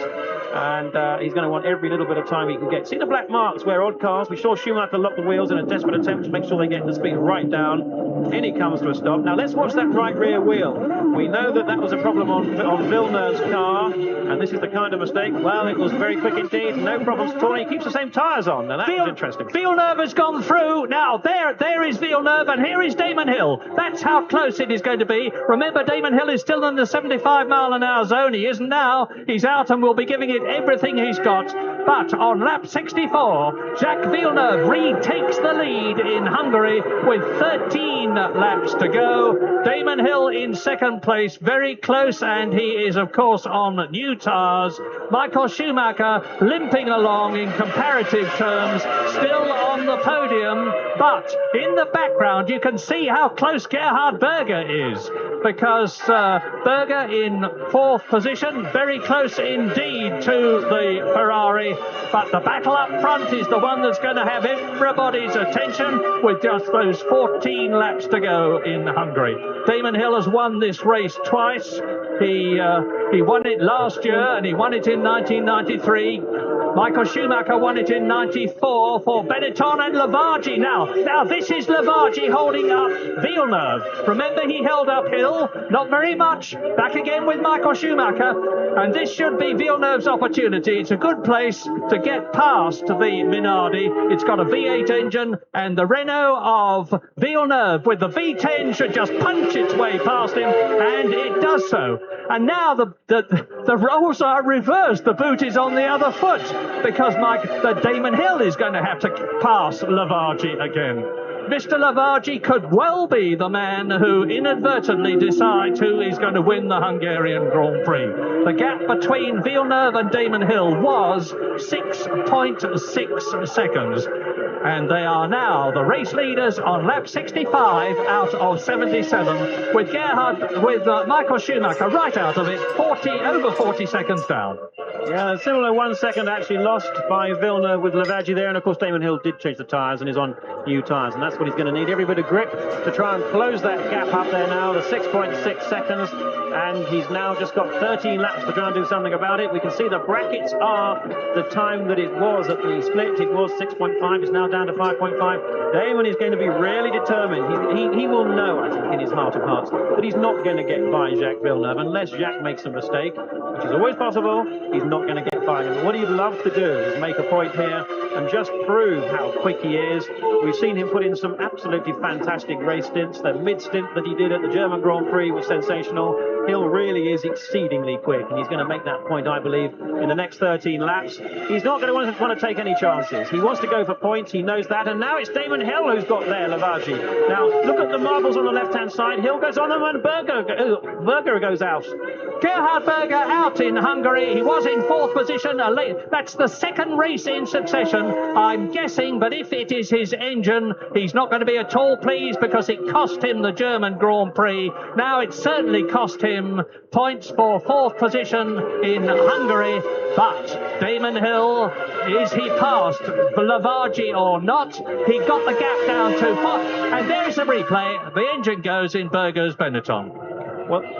Well, that means that Williams are the Constructors' champion now, and that looks just like the incident we saw in Germany, which I think was a cylinder head fault problem that then got into the top of the engine and caused the engine to destroy itself, and that's exactly what's happened there. Now that's going to elevate Alesi, of course, up to fourth, Hakkinen into fifth, and Olivier Panis into sixth. But the gap from Villeneuve to Hill is now just 4.8 seconds.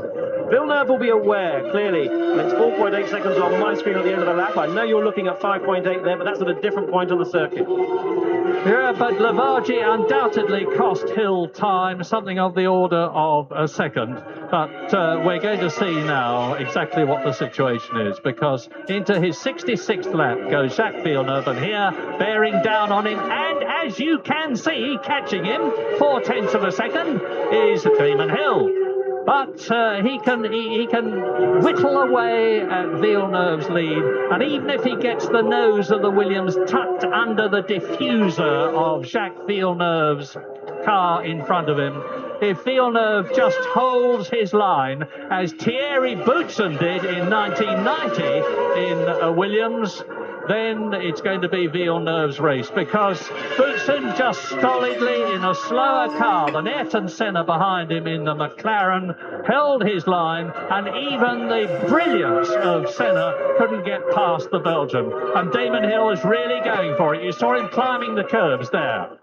Yes, I think Hill's going to be right up with Villeneuve in the closing few laps of this race, but he's going to have a bit of a dilemma as to what he does about it. If it had been Schumacher ahead of him, I'm quite sure he would have settled for second place without any doubt at all, because Schumacher is no championship threat. Having said that, I still don't think he's going to be taking any chances. He still leads the championship, of course. He has 73 points. Villeneuve has 62. Now, if the result, or if the order stays as it is now, and Villeneuve wins from Hill, that's going to leave Hill on 79 points, Villeneuve on 62. It'll allow Villeneuve to eat into Hill's lead, but there are only 4 Grand Prix left after that, and at 10 points for a win, that's 40 points on the table, and Damon will have a 17-point lead, and that's fairly comfortable. But the main point I think he'll want to make is the fact that he can actually be quicker than Villeneuve. On the other hand, Villeneuve will say, well, I didn't need to go any faster. I knew that Damon wouldn't be able to get by me. Damon drove very well indeed, but I just made sure that I won my second Grand Prix, my third Grand Prix of the year, because, of course, Villeneuve won at the Grand Prix of Europe at Nürburgring, and he won in Britain too at Silverstone. And Damon Hill, as you see, is fastest. He's very nearly the first man to go under 1 minute 20, 1 minute 20.093. Now that was 9/10 of a second faster than Villeneuve. But as Jonathan says, Jacques Villeneuve, who is a master tactician, even though this is only his 12th Grand Prix, he's been racing quite a long time in Formula Atlantic and in Formula 3 and in sports cars, and of course in Indy racing, where tactics are all, is more than capable of working out exactly how things are going. Now there is Rosset, and Damon Hill has got a problem with the arrows now, as he had with Lavaggi. Past he goes. The gap was 4.5 seconds, and Damon is quickest. And you can see now that it is now under 3 seconds, and we have still got 9 laps of this race left. Now, it would be reasonable to question at this point, what about team orders? Why don't the Williams team simply get Jacques Villeneuve? Oh, look at him have a slide there. He's really pushing hard. There's no hanging about from Villeneuve. Why don't Williams just hang out a sign to Villeneuve saying, let Damon Hill by to help his championship chances? Well, the reason is, and I don't think there will be any team orders for one moment. A couple of things. Firstly, Williams are an incredibly sporting team. They've always gone through their racing career letting their drivers thrash it out on the track. rather than having team orders affect it, certainly as much as they possibly can. And the other point is that there's no other team who's going to challenge the World Championship for Hill. Ferrari aren't going to, Benetton aren't going to. The only challenge to Damon Hill is from Jacques Villeneuve. So either way, a Williams is going to win the Drivers' World Championship this year. Look at that. Hill knows he can catch Fielders, but he doesn't know he can get past him. This is lap 69, coming up to the completion of into lap 77 lap race. And I'm very shortly not going to be bothering to tell you what the gap is in terms of time. You'll be able to see more than well enough what the gap is in terms of distance. And Damon Hill now faces the prospect of the implacable Villeneuve refusing, totally justifiably, to modify his line to let Damon Hill pass, because if he does, although it would help Damon Hill's championship chances, it would deter Villeneuve's, and Villeneuve knows he can still win this championship if he can keep up the sort of record that he has achieved with possibly a third win here today. Now, things are going to get interesting, I think, in about 4 laps' time, because then these two are going to come up across Mika Häkkinen. Häkkinen currently in 5th place in his McLaren. Now, he was only running a 2-stop strategy. Williams have run a 3-stop. So the Williams cars are quicker than the McLaren, apart from the fact they are anyway. They've also got tyres in better condition because they stopped later. They're lapping a second and a half faster, so we're going to get a bit of a queue. Now, the question is, how quickly will Mika Häkkinen that's Patrick Head talking, the technical director of Williams, to Dickie Stanford, the team manager, and I think they're pretty relaxed about it. Not as relaxed as Jacques Villeneuve. We see him again lock a wheel. We see that often with Villeneuve. He's not as stylish a driver as Damon Hill. Damon Hill very much in the Prost mould, never looks particularly hairy, but deceptively quick with it, whereas Villeneuve is all kind of arms and elbows, locking wheels, clipping the curbs, and generally has not gone quite as fast. He's harder on the car than Damon. He jabs on the throttle harder. He jabs on the brakes harder. And all of which means that his cars, I think, do get a harder time, and often Villeneuve upsets the car in just little tiny ways that just mean that he can't go quite as quickly as the very super smooth Damon Hill. But worth bearing in mind, too, that both these drivers will be absolutely worn out. Well, having said that, they'll probably look fresh as a daisy out of the car. But this is a long, long race. They've been racing now for 1 hour and 40 minutes, and this is the most physical circuit, I would say, of anywhere on the Grand Prix calendar. It's some 28 degrees out there. They've been stuck into their cockpits. 3 layers of Nomex overalls, their balaclava, their helmet, their visor, their gloves. There's no skin available for surface area. Heat exchange. They're going to be very hot, easy to make a mistake, and that's what Damon's going to be hoping Villeneuve will do. Coming up towards the completion of lap 71 with 6 laps then to go. And to underline what Jonathan was saying, I was talking to Alain Prost yesterday about his time with Damon Hill in 1993 when Prost won the World Championship, and of his own volition he was so impressed with Damon Hill that although Damon was supposed to be, and was in fact, number 2 to Prost, Prost asked that he be given equal number 1 status. So Paul Edwards, the fat controller, as he's called in the Williams team because he does their catering, holds out the board which tells Damon Hill that he's 1.2 seconds behind Jacques Villeneuve. A bit irrelevant. As far as Damon's concerned, he can see exactly where Villeneuve is, and he's going for it. Lap 72, and Prost also said there's been a lot of rubbish talk to Schumacher.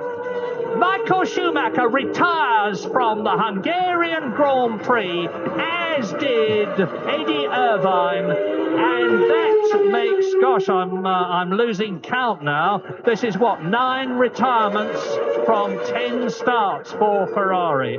Believe me, this doesn't please me any more than it will please Ferrari fans all around the world. But the fact, obviously, is that Schumacher was struggling all the way for a long, long time, and that Ferrari is still very, very fragile. A lot to do, bitter disillusionment, bitter disappointment for Ferrari, but Alesi goes up into 3rd position, so Renault engines are now 1st, 2nd and 3rd. They've had a 1st, 2nd, 3rd and 4th this season, and this is what Jonathan prophesied. There is Häkkinen being caught by Jacques Villeneuve. Mika Häkkinen moves over, but has to take the racing line on the corner to go round. I've no doubt that he'll let Damon Hill through as well, and he does so. Damon Hill goes through on the inside. This is lap 72, and you're going to see a tremendous fighting finish to the Hungarian Grand Prix. Just to put you in the rest of the picture, Lacey is third. Häkkinen has been lapped and is in fourth position. No consolation for him there. Schumacher is out, so up to fifth goes Parnis, up to sixth goes Barrichello, up to seventh goes Katayama, up to eighth goes Rosset, up to ninth, the last runner on the track of the 20 who started goes Giovanni Lavaggi, and there is the race. Well, that's a nice surprise for Jacques Villeneuve and Damon Hill. I bet they didn't think that was going to be that easy. Well, they've got Ukio Katayama next, and ahead of Katayama is Barrichello, and both of these, Katayama lets them go by, but actually Villeneuve's had to go offline there. You see the dust come up, well, that's going to lose Villeneuve a little bit of performance from his car. Similarly, though, that's going to afflict Damon Hill, but critically they are both ahead. You see how Damon slid then through that chicane? That's a consequence of just getting offline. He died again. You know, he got offline, he had to get offline to go by Katayama. It was a calculated gamble. It was worth going offline to get by quickly, but then he's lost some grip. Both have lost a little bit of grip. It looks like it's affected Damon Hill a little bit more than Jacques Villeneuve, because the gap seems to have increased. It has indeed 0.3 of a second. That was a good race from Gerhard Berger. He's been deprived of good results, hasn't he, the last couple of races? He did so well in Germany, deserved to win there before his engine expired, and he would have been third as it happened. I know a lot of people can say that, but with Schumacher's demise, the Benisons normally are very, very reliable, and it seems coincidental that it's Berger's Renault engine and not Villeneuve's, Hill's, or Alesi's that's had a problem. You could see his utter dejection from his body language, totally downcast and with every justification. He has had a lot of trouble settling down in the Benetton team, as has Jean Alesi. I heard a very amusing, but I fear unrepeatable story about Jean Alesi at one of the tests recently, which was a bit of temperament. But they are now showing signs of settling down, and if there are changes in the Benetton team's driver lineup next year, which are being talked about, it would seem odd, because the team and the drivers have invested a lot, and locks up. Villeneuve locks up. You can see how hard he's trying. This is lap 74. It's still Alesi third, Häkkinen, Parnis, Barrichello, but all the action is up at the front, and they're coming through to start lap 75. Now, Villeneuve doesn't actually need to try that hard at the moment. He doesn't need to be, and indeed shouldn't be breaking that late that he's locking up, because even if he backed off a second a lap, there's no way that Damon Hill's going to get by, and Damon's biggest opportunity will come in such a manoeuvre as if Villeneuve does lock up, and indeed he'd actually be better off just slowing up a little bit so that they don't come across Rubens Barrichello, because it's the fumbling over a back, well, you can hardly call Barrichello a back marker, although Jordan's performance has been well off the pace this weekend. It's the fumbling over someone that you're trying to lap can provide opportunity. We've seen Häkkinen move out of the way very graciously. We've seen them sweep past Ukio Katayama's Tyrrell. It might not be the same there with Rubens Barrichello. Well, they're right up behind him. We're going to find out now. Now, is Rubens going to move over? He's one of the chaps who's rumoured to be out of Formula One next year, possibly to go to Indy racing. There's the answer. He does so. And you may say, if this circuit is so dusty and it's the same every year, why on earth don't they clean it before the race? Well, I think that's a very good question, and I would like to know the answer to it as well. But the fact is that it is, and it remains very dusty, and if you get off the racing line, you raise the dust can get in your tyres, you lose grip as a result of that, and if you lose grip, then you've got a major problem. So this is the completion of lap 75 into lap 76, and it's a 77-lap race, and there are the men who are first and second. It's seemingly going to be another Williams-Renault 1-2. I'll have to check, but I think that will be the fourth of the season. But whatever, who is going to win? I can't see. It's the fifth of the season. I can't see anybody other than Jacques Villeneuve winning, because I do not believe that Damon is going to risk losing points altogether when he's got 6 within his grasp, and there are still 4 races to go. Now we can see that there. Damon settled for second. He's done the right thing. He's not going to take any chances. And what a wonderful Williams formation finish. What a great way to celebrate them winning the Constructors' Championship. But Villeneuve's done everything right here. He did very, very well in qualifying. Okay, he was third, but he was within a 1/10.5 of a second of poleman on his first visit. And what he did crucially was get off the line properly. He started well, made good use of being on the right side of the grid, has done everything right on the way to winning this race. Damon Hill, meanwhile, did well in qualifying, second place. He was on that bad side of the grid. There was little he could do about the start, but he's driven superbly in the race. He's done as much as he could in this particular occasion, and it's merely the fact that he can't overtake because of the nature of the circuit that's going to mean that he's going to finish second. But he will nevertheless still maintain that 17-point lead in the championship. Schumacher showed that Ferrari are making progress, at least in qualifying. I'm not entirely convinced about the race. The Ferrari fragility still seems to be there. We saw it with the demise of Irvine and Schumacher, but nevertheless, Ferrari are closing that gap, albeit with the masterful efforts of Schumacher at the wheel. Whereas behind that, and third place there, Alesi once again being the person that seems to bring these Benettons to the flag. I can't believe it's anything to do with Berger being hard on the car, but that's going to continue to close Alesi up. He's solidly in third place in the championship. Another 4 points will put him even more solidly in that position. A wonderful, wonderful way for Williams to win their 8th Constructors' World Championship with a maximum 16 points, seemingly 10 from Jacques Villeneuve and 6 from Damon Hill. They only needed 2 points, even if both the Benettons had finished in first and second places. But now, with Alesi in third position and Berger out of the race, the Constructors' Championship is most certainly for Williams, but the Drivers' Championship is still wide open, especially if they finish in the order that they are in now, and they're going to do that because Villeneuve is up into the last corner. He's going to win his third Grand Prix of the year and his first year of Grand Prix racing. Jacques Villeneuve wins in Hungary and beats Damon Hill by 6/10 of a second. As close as that. Maximum points for Williams. It reduces that World Championship gap between Villeneuve, who is still second, and Damon Hill, who still leads, to a mere 17 points, with 40 points still to be won. The championship is wide open. Häkkinen finishes in fourth position, a full lap down.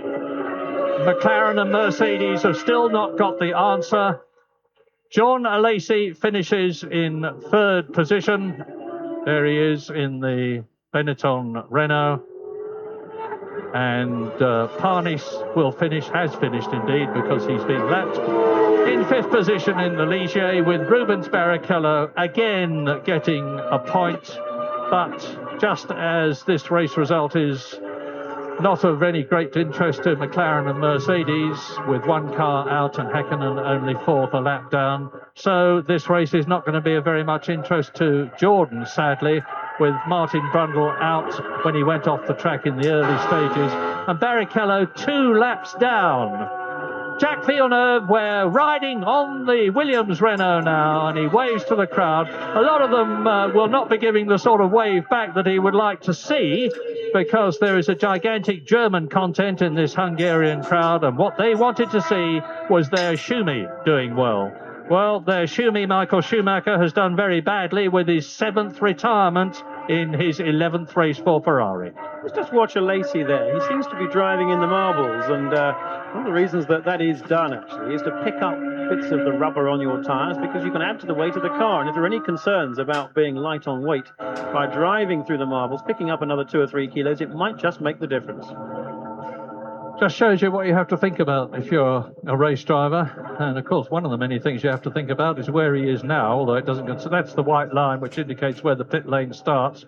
And you've got to remember to hit the rev limiter in time to bring your speed down to 75 miles an hour. So into the Parc Fermé, where their cars will be examined minutely, and the drivers will be weighed as usual to make sure that the combined weight of the car and driver is not less than the limit.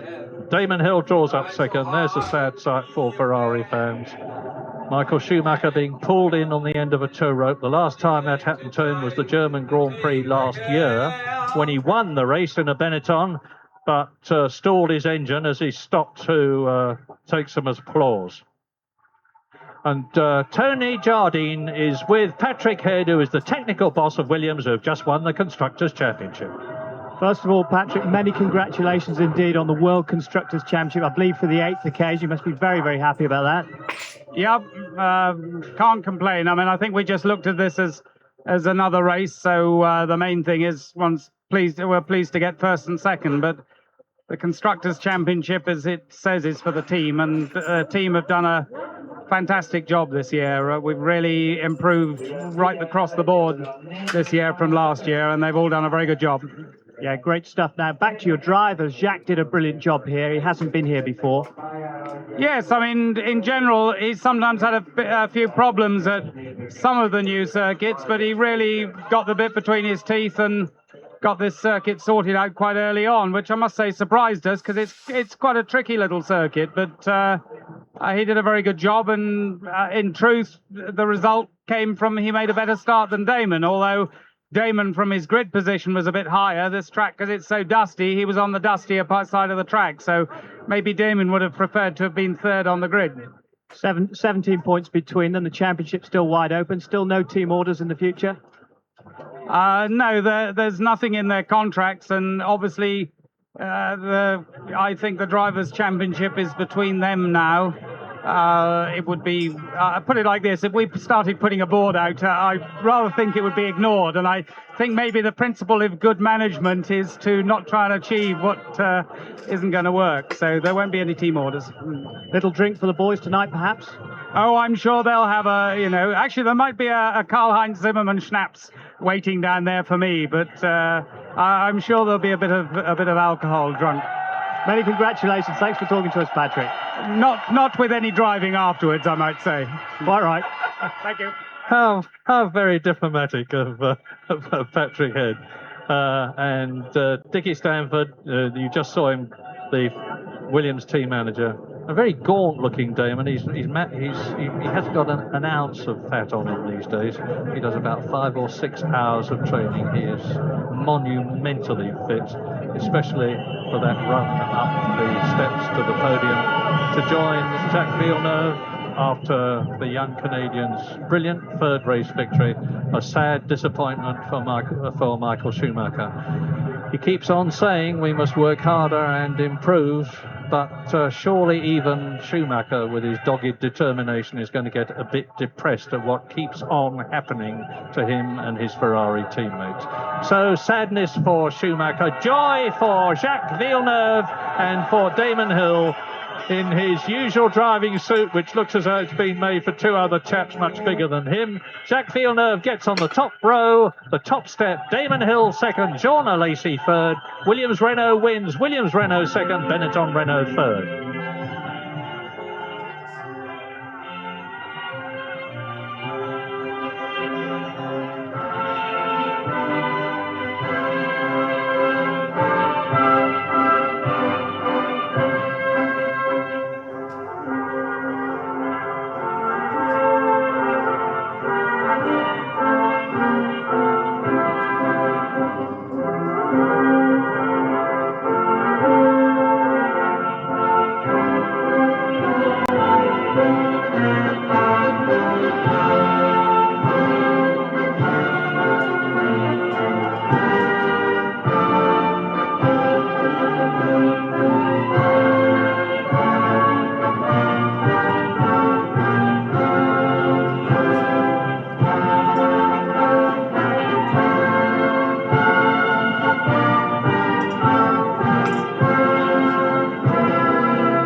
Canada for Jacques Villeneuve, richly deserved, and now for Britain, the national anthem for Williams.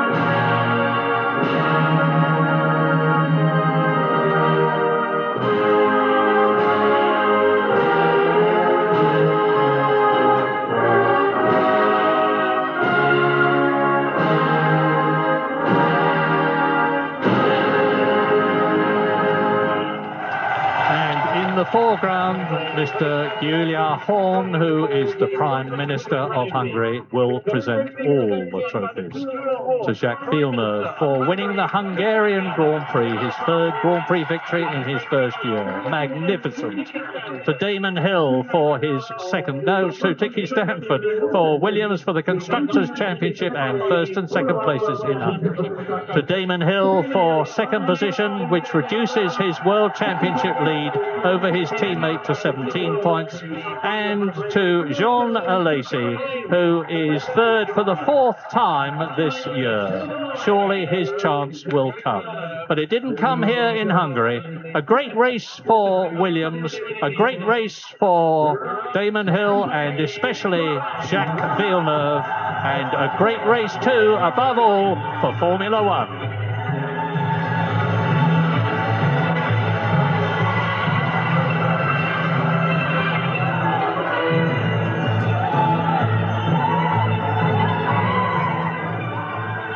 Be a while before they dry out and the celebrations die down, but you'll hear from both Damon Hill and race winner Jacques Villeneuve, both in Grand Prix tonight, 8:10 BBC Two, and also on Sunday Grandstand, currently on BBC Two. But an excellent race and an outstanding one for Williams, their fifth 1-2 of the season, third Grand Prix victory of the season for Jacques Villeneuve, by the slimmest of margins from Damon Hill, but Villeneuve always in control of the race. Hakkinen, Parnis and Barrichello complete the point scorers. Drivers' Championship still very much alive and getting pretty tense for Damon Hill, 17 points ahead, and he can't afford to finish behind Jacques Villeneuve in too many of the four remaining Grand Prix. Constructors' title for the 8th time for Williams, and a season that they've absolutely dominated with those 4 Grand Prix still remaining.